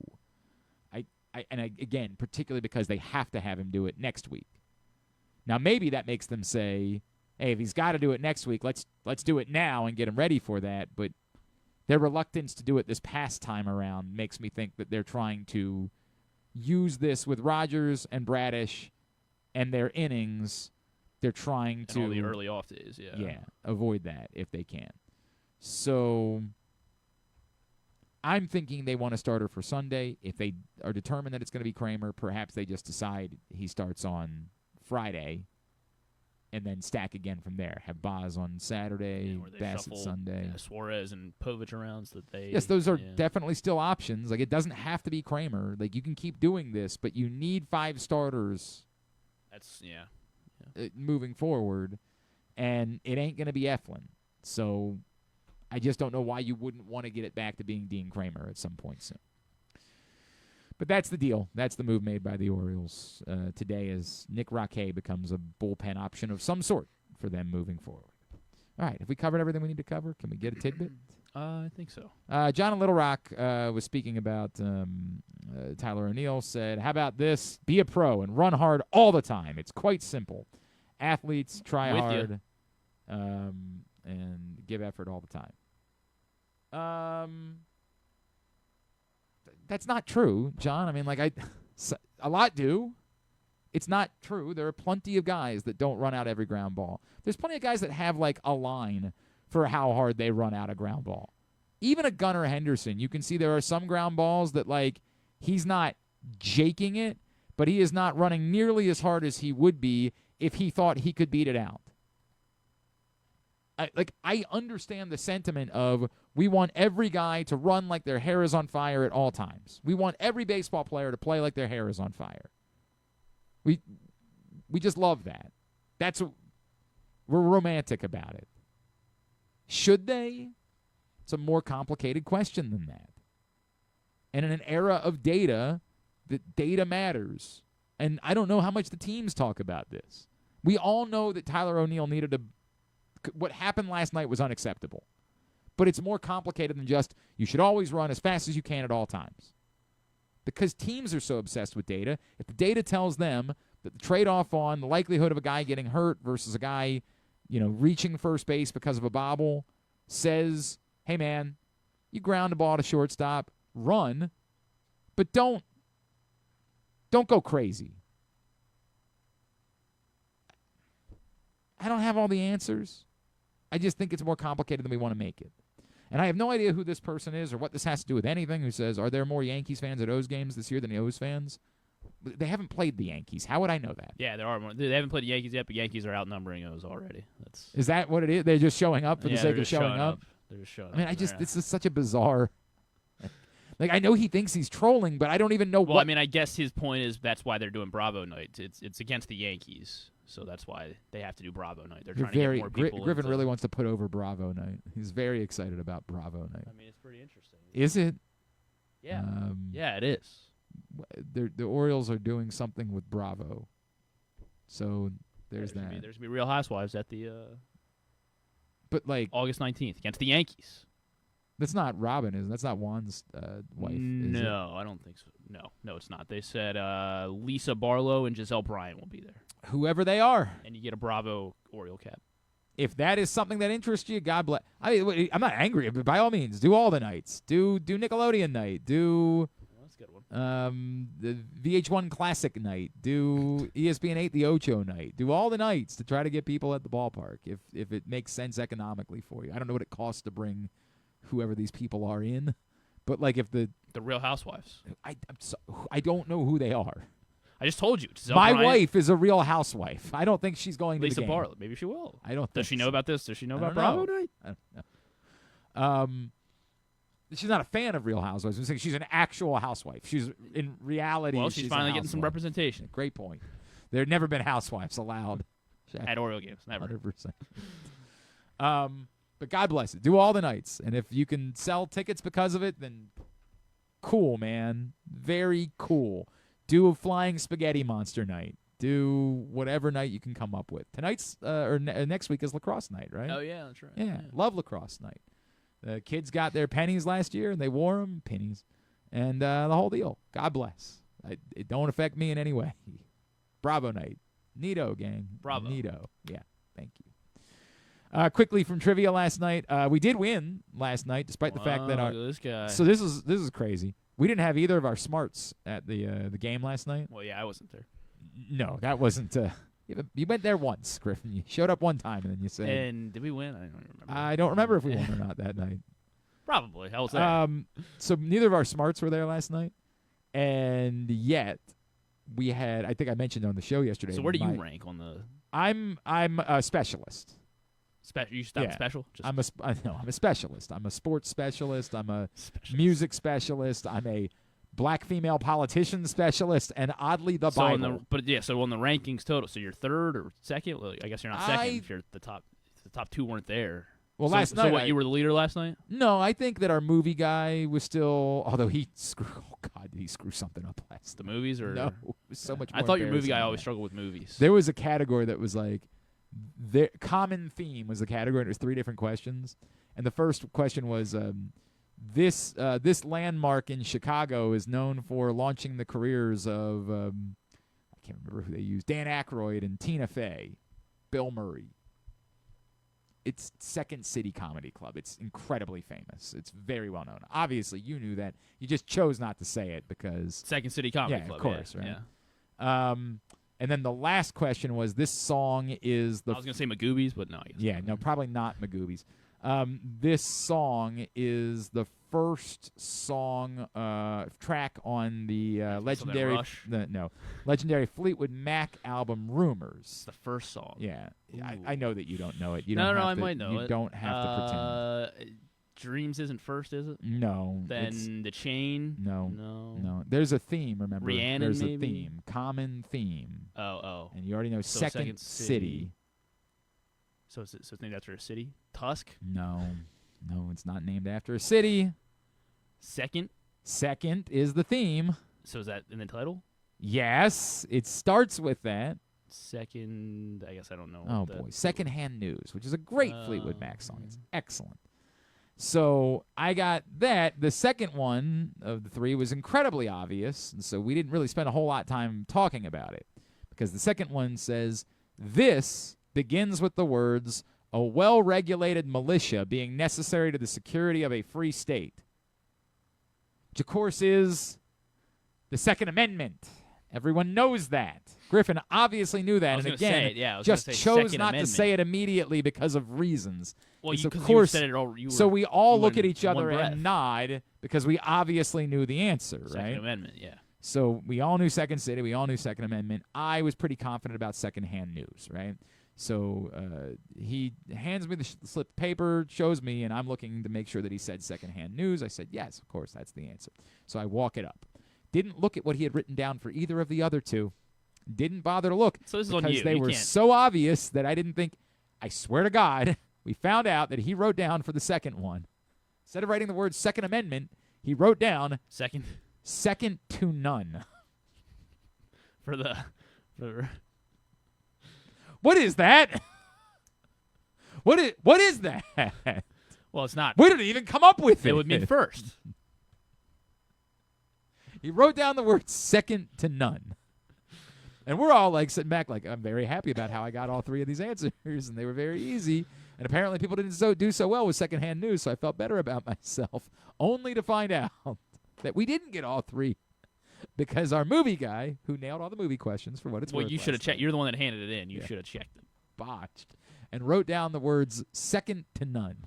What starts with a well-regulated militia being necessary to the security of a free state?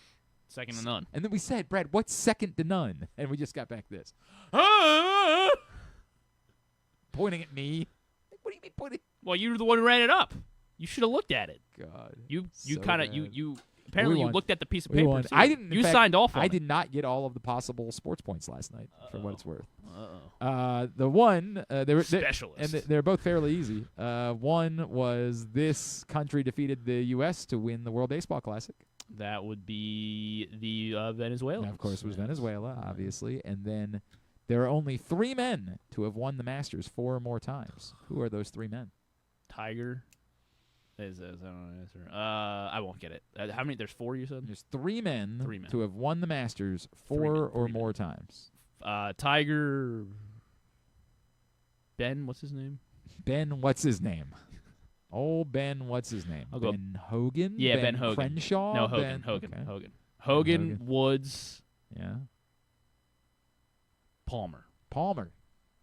We went with Woods, Nicholas. Oh, yeah, that's a good one. I'll do Yeah, Nicholas. yeah, that's a good one because he's won the Masters the most times of everyone. And then I don't know why I talked myself out of Palmer. I was like, I don't think it's Palmer. I think that's like the trick. So we like, both went 2 for 3. Everybody thinks it's Palmer, but it's actually Sam Snead. Sam Snead only won the Masters 3 times. I knew Palmer that. Won the Masters 4 times. So left that on the table, but we won anyway. That's the good news. Great. Well done. Tidbit brought to you today by the print issue of Press Box. We are in the final days for this print issue of Press Box. Go get it for free at your Baltimore area High's Dairy stores and at the hundreds of locations around town, or read it all by going to PressBoxOnline.com. Cal Ripken on the cover. Kevin Gausman last week had another good start. He through his first 2 starts, Kevin Gausman went 6 innings and did not allow a run, and also struck out 10. And had no walks. Those are the qualifiers. It's 10 strikeouts, no walks in his first 2 starts of the season. No other pitcher has done that. I believe it. That's very difficult to do. 13th time that Gausman has gone 10 strikeouts, 0 walks. There are 11 guys that have done it more. All time? Yeah. Oh, wow. That's pretty impressive. Yeah. All right. Greg Maddux. Greg Maddux, shockingly, not on this list. It is quite shocking. Yeah. I guess he would just get guys out, I guess. Is that? I mean, it was like he wasn't a dominant strikeout pitcher, but he had a lot of strikeouts. Or he just had like 1 walk every couple. He is outside the top 25, less than 10 for Maddux. How about, Randy Johnson? Randy Johnson is number 1, 36 times. I was just trying to think of guys that wouldn't walk people. I guess I got to go to strikeout. Nolan Ryan, another shocker. I mean, it's not a shocker because he walked guys. Like, it's just that he had a lot of strikeouts. Well, I guess good pitcher, just not on the list. Yeah, he is also outside of the top 25. How about I don't know, Bob Gibson? No. Okay. Yeah, you should. I guess you should be more modern. Okay. Kershaw. Kershaw's on the list. He's 3rd all time. Scherzer. Scherzer's 2nd all time. Randy, Scherzer, Kershaw, the top 3. Verlander's up there. He's top 8. How many am I supposed to be getting? We need 11. Jesus Christ. Gausman's 12th. Modern. Adam Wainwright. No bueno. Chris Sale. Chris Sale's up there. He's tied top 8 as well. Tied 7th with Verlander. 20 such starts with Verlander. Bum. Sale's a bum? No, Bumgarner. How about Bum? No, he's right outside the 12. Gausman had 13. Bumgarner had 12. So yeah, he is a bum. Yeah, loser. Felix Hernandez. No king. Garrett Cole. Garrett Cole's up there. 5th. Zach Greinke. Greinke's a good guess. No, Greinke is tied with Matt Bum. Aaron Nola. No Aaron Nola. Zach Are they active or Zach Wheeler? No, not all of them.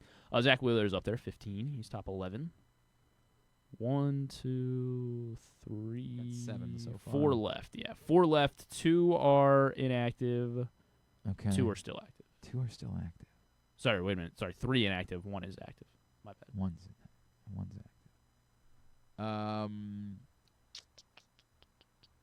DeGrom. DeGrom is the last active guy. Now they're all inactive. Yes. CC. No. Pedro Martinez. 2 ahead of DeGrom, 2 behind Verlander. He's 9th. And then you're missing number 4 and number 6 on this list. Number 6. Pettit. No.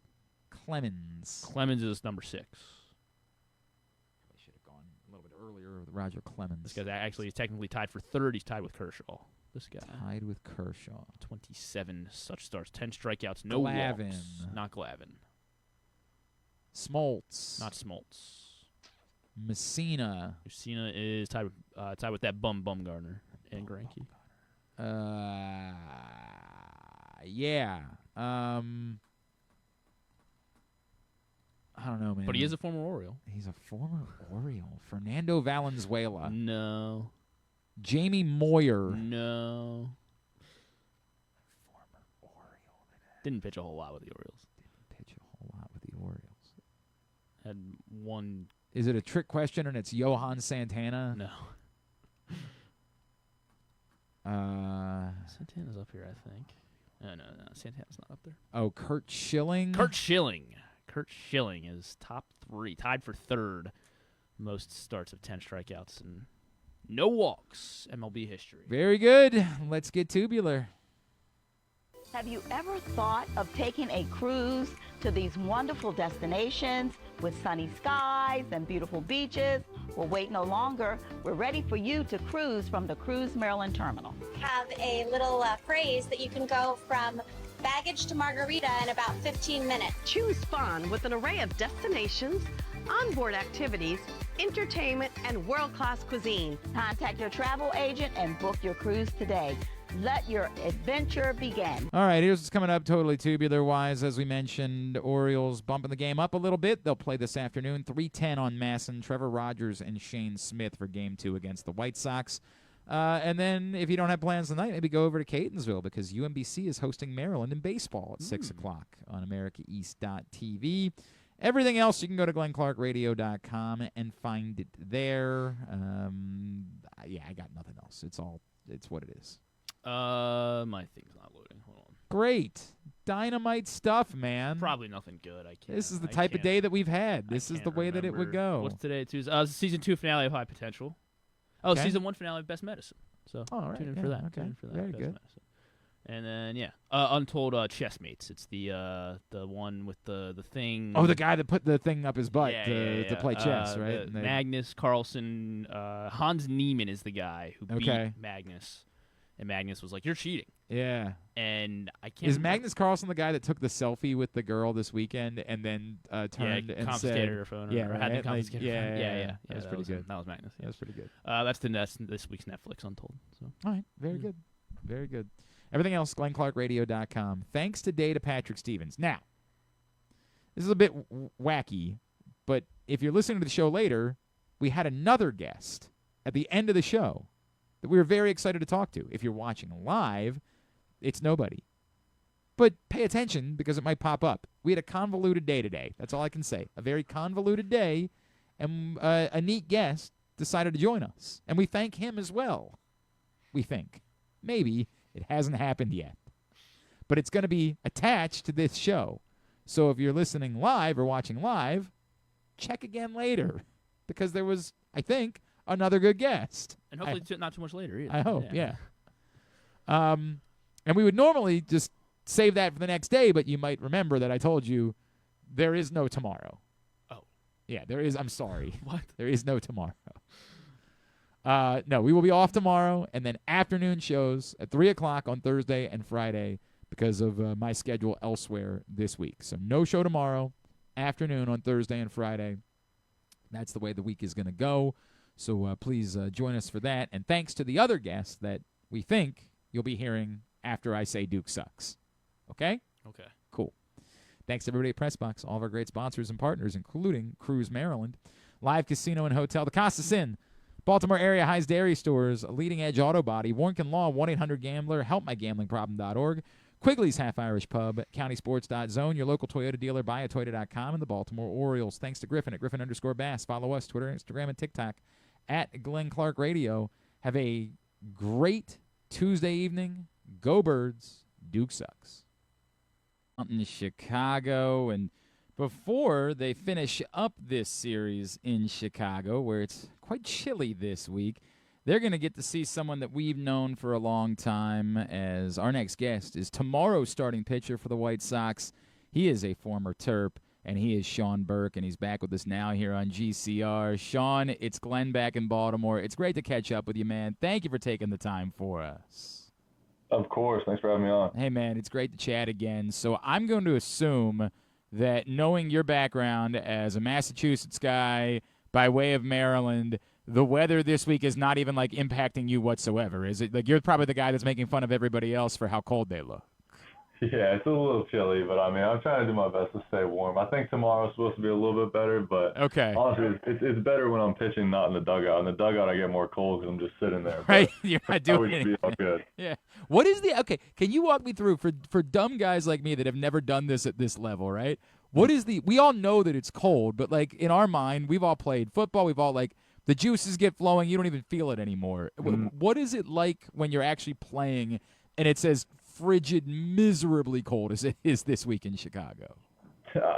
Honestly, I think it's a little bit tougher for the position players just because they're standing around a little bit. They have to go hit every 40, 30 minutes, whatever it is. But for a pitcher, I don't think it's too bad. You're kind of moving the whole time. You can go back into the dugout, stay hot, put a jacket on. So it's more just kind of a grip of the ball. Your hands get a little slick when it gets cold out. So just making sure you kind of get the grip on the ball. But other than that, it's not crazy bad as long as you put some layers on. You're warm going out there. So it should be all right tomorrow. All right. That's not too bad. You now? Will you ever do like the hoodie under the jersey look? Like, is that something you would ever consider doing, or is that sacrilegious or just impractical for baseball?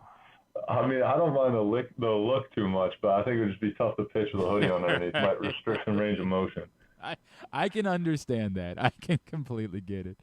Sean, I think the last time you and I caught up was right after you had made your debut in 2024. And I know that, like, last year, I have no doubt you would say, hey, I wish it had been better. I wish it had been better for the team. But to establish yourself as a bona fide major league pitcher, as a guy who deserves to be there, how good did that feel?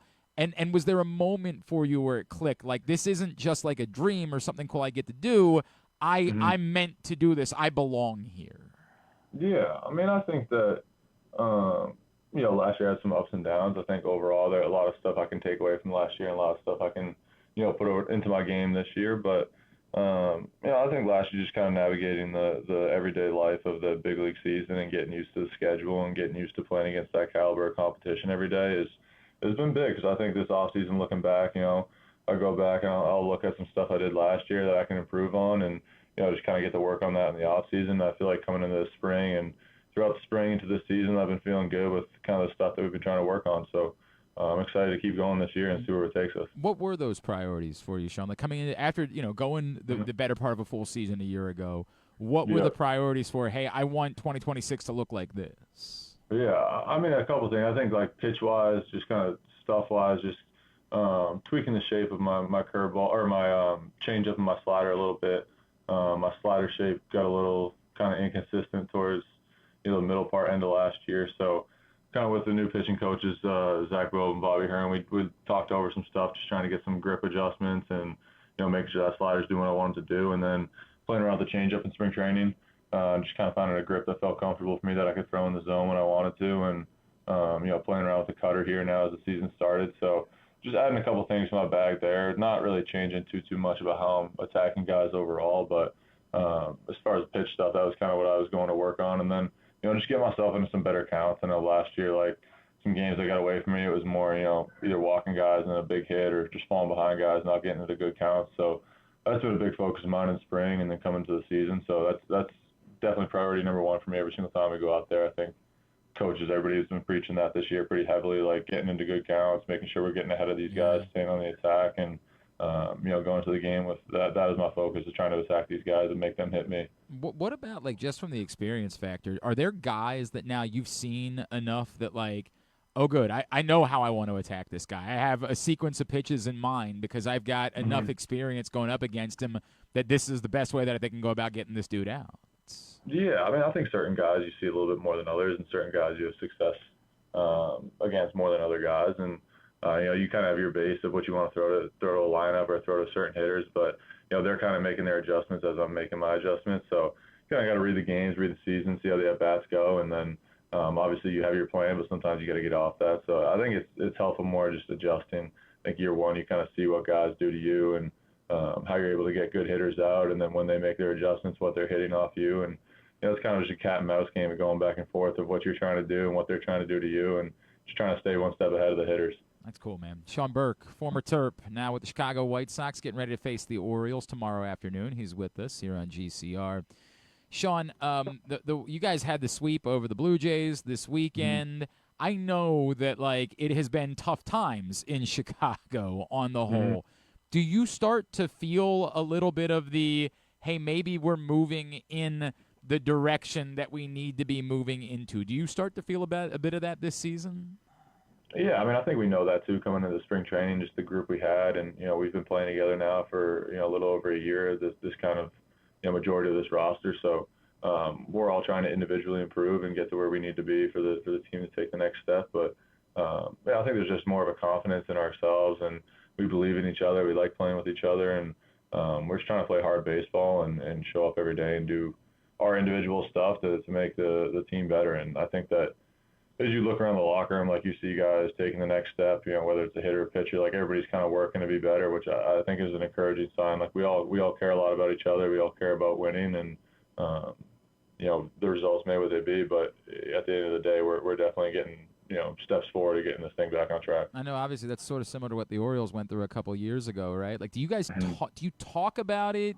Is it the type of thing where, like, you walk in and say, like, hey, we demand, like, we have to be better than this? How do you handle that when, like, that you're not a franchise that's spending the money that, like, the Los Angeles Dodgers are spending, but yet you still have every intention of winning? What are those conversations like? Yeah, I mean, I think, at the field, off the field, in the off season, just having conversations with our teammates and the coaches and what we expect from each other. And I think this offseason is definitely the most I've talked to my teammates. That's cool. In general, whether it's about baseball or whether about about life, whatever it is. But just being around the guys, spending time, and we understand that we all want to be good. And I think that that's kind of the main message from everybody. It's like we're trying to help each other out when we can, and we're trying to raise the standard of how we want to play and what we want to do. And I think that's kind of the benchmark we're starting to establish. Like, we're not going to be satisfied with a mediocre season. Like, we all want to go out there and we want to play winning baseball. I know it's at least a slight advantage because you're right-handed, but how do you go about approaching facing a Pete Alonso? Yeah, I mean, he's a good hitter. I think that's a big sign for them in the offseason, but I think the guys yesterday did a pretty good job attacking him. And at the end of the day, you want to respect a guy like that, but you got to kind of treat him as you don't want to put him on a pedestal. They got a lot of good hitters in that lineup, so like I said, just kind of get ahead of them, attack them with your stuff, and make quality pitches in the zone, and then once you get to those 2 strike counts, make quality pitches to put them away. I know you're cool and, like, very even keel, but who's the guy that you've struck out or got out in a certain spot so far that, like, you couldn't help yourself? You're like, dude, holy crap, I just did that. Like, who is the guy that you allowed yourself to maybe celebrate a little bit? I think I probably last year in Anaheim, I struck out Mike Trout twice on both off heaters, and that was someone I've watched growing up. Obviously, one of the best players of this generation. If not all time in this game. So to be up there with him, competing with him, and being able to strike him out, that was pretty cool for me. Yeah, that doesn't suck. That doesn't suck to be able to say that you did. It's definitely like at some point you're going to talk to your grandkids. But like you're going to accomplish a lot of things, but you're going to mention in there, oh, and by the way, that included that I got to strike out Mike Trout a few times. That's really 100%. Dope, man. That is really dope. Shauna, you have also, I've noticed, like I was checking out Instagram earlier and I saw that like you were hanging out at the Chicago Sky games, like ingratiating yourself in Chicago. That part of it, right? Because part of it is just proving that you're a big leaguer in general, but having a home and a place where they're getting to know you and you're kind of growing with, what has that relationship been like with you and sort of finding a community in Chicago? Yeah, I mean, I love Chicago, honestly. I had never been here until when I got drafted. I came here to do my physical and everything and sign my contract here. But other than that, little weekend there, I'd really never been to Chicago in my life. And then I got called up here, obviously, in 2024, and was there for about a month, tried to explore the city a little bit. But then I think last year was the first time I really got to spend some good time here in the summer and get to know the city and get to know the fans a little bit. And then, I mean, Chicago's my favorite city in the country. Now that I've been pretty much every single place you can be between, the big league schedule, minor league baseball, just traveling myself. Like, been pretty much everywhere you can go in this country, and Chicago is definitely my favorite city here. So it's been good. I'm glad I get to play in a city I love so much. Cool. I'm glad I get to play for fans that are so, invested in this team, win or lose. I think that's the big thing too, is like, obviously we haven't had the success we've wanted to have over the past couple of years, and the fans stick by us. They still care. They're still passionate about our team, and I think they're excited for the future too, and that's another motivating factor. Like, we're trying to play well because we know they care so much, and we want to give them a good product. That's cool, man. It's, by the way, I also love Chicago. I think it's an awesome place, man. Yeah. Like, I've done 4th of July Chicago. Like, they do it right out there, bro. Yeah. Like, that is really cool. All right, I want to run this by you because this is just a genuine, like, interest question that I have no idea how this works. And when I say this, I know damn well that when you face Kobe Mayo in 2024, you weren't trying to hit him, right? It just happens. That's the way the baseball goes. Yeah. What is the decorum between, like, pitchers? And is it something that, like, the next time you see the guy, you know, they might, you know, razz you about it. They might come over like, hey, man, you're not gonna throw me inside again, or like, what is that? Is it just, hey, it happened, everybody moves on and never thinks about it again, or is there some like, hey, the next time I see you, I want to go over, hey, you know, I got no bad feelings for you. Like, how does that work between baseball players? Yeah, I mean, I think it kind of depends on the situation.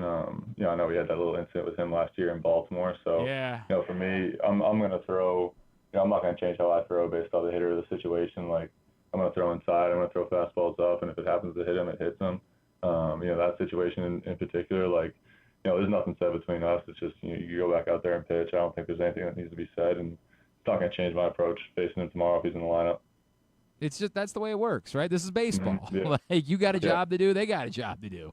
It really doesn't seem that hard. It feels like everybody else likes to yell about it a lot. Is really what it is, when everybody else just has a job to do. You know how much I love Matt Swope. That's my guy, right? It's been tough, and I know that part of that is just the way the landscape has changed in like all of college sports. What would you tell a Maryland baseball fan who's like, come on, man, like we were doing the NCAA tournament every year around here. What's going on? What would you tell them about what they should know about Coach Swope and like your faith that he's going to get this thing figured out? Yeah, I mean, I think it's a little bit of an adjustment for every single college coach now. It's kind of the NIL era and how to compete. And, you know, I think obviously adding the UCLA, the Oregon, USC, all those guys to the Big Ten, it elevates the level of baseball, too, in the conference. So, you know, these first couple of years, it's kind of just adjusting to that. But I think, you know, even before I got there, you know, there was a little bit of a time where they weren't playing as well. And, you know, Coach Bond was able to kind of get the ship right back on track. So, you know, Swope's been there when it's been bad, and Swope's been there when we've been really, really good. So he has the knowledge, and he's got, you know, the talent there to go do it again. I think it's just about kind of getting everybody acclimated to the new, you know, environment in college baseball and getting the right guys on the team, and just kind of building a culture, building a program of winning baseball. And I know Swope knows how to do that, and he's getting the guys right there. So, you know, regardless of how some stuff goes, you know, last year or this year, like, I think they know what they're doing over there. So I wouldn't be too worried. I could see them having success again here very, very soon. I appreciate that. All right, I got two before I let you go. First, have you, like, what are the rules for you guys as far as challenges are concerned? We haven't seen pitchers do it a lot. Have you done it yet? Are you leaving it up to the catchers? Would you be willing to do it at some point as the season goes on? For me personally, I probably won't do it. Okay. Really ever. I think that at the end of the day, the catcher probably has the best view at it. I think the numbers say so too. I think the catchers are probably the best at it. You know, I think both hitter and pitcher, they get a little emotional that, you know, you want to call one way or the other, so you're going to be more apt to challenge it. But I think really the only situation where I challenge it is if it was blatantly obvious, like ball right down the middle, and then in that situation, the catcher's probably challenging it too. So I think maybe the only, like, if there's a pitch thrown and there's a runner stealing and the catcher has to throw down, he doesn't challenge it and the ball's, you know, right down the middle and he misses it. Like, that might be a situation. I think that happened to me last year a couple times where, you know, I throw a pitch in zone, like with the catcher moving and the hitter getting out of the way, there's a little bit of movement and the umpire can't see it as well. So situation like that, I might challenge it, but I think as far as just normal stuff goes, I'll probably leave that up to the catcher. Where are you on the line between, like, a lot of pitchers have said, hey, I know it's good, but also I didn't mind manipulating the strike zone that the umpire was giving me before. Where are you with ABS? Everybody's saying it's made the strike zone bigger, though, which I would think would be a good thing for pitchers. I don't know who's saying that. I don't think it made the strike zone bigger. But, I mean, I think that you'll definitely see more calls kind of favoring the hitters just because, you know, catchers are really, really good at framing and they make stuff look like strikes a lot of the time. And for me personally, like, I like to throw, you know, obviously a lot of fastballs up, and it kind of shrunk the top of the zone for me. So that's another adjustment, just kind of figuring out where the top of the zone is again. You know, the traditional, like, letters to knees ended up turning into, like, you know, ball above the knees to, belly button area. Now I feel like it's even lower than that up top. So just kind of learning about, where the top of the zone is on certain guys, especially with it kind of changing with all the hitters at different heights. Just trying to pitch like that too. I think that's something we're trying to be mindful of as a staff is understanding where the zone is so that we can, start our pitches in the right spot and get our pitches to the right spots in general. Austin Hayes showing up this year. I know it was tough to see him go down last night, but a veteran, a guy who, like, to me is like the definition of a baseball player, right? Like that dude just plays baseball. What has he brought to you guys? He's been awesome, man. I love Hayes. He's been a great dude in the clubhouse. He's been super helpful with some of our younger guys and just kind of being a calming presence in the dugout and in the clubhouse. He plays super hard. Like you said, he's just a ball player, man. So it's been awesome to have him on the team. I think everybody in there is enjoying having him on the team. And then is it still PB&J before you start? Oh, yeah, still PB&J. What's the go-to? Is it grape? Is it crunchy? What's the go-to? Describe. Is it Uncrustable? What's the play? I'll kind of change it up depending on what we have. I had some Uncrustables before. I think my first start of the year I had some Uncrustables before that. But if I can, I'll try to make my own. Grape jelly, normal peanut butter, white bread, kind of just keeping it simple, Man, I appreciate that. And if it's working, may you do it forever, right? Like other than as you know, as I've told you before, other than for us, we're not going to pretend like we're rooting for you tomorrow. Like we know we love you. We love you, and we greatly appreciate you doing this.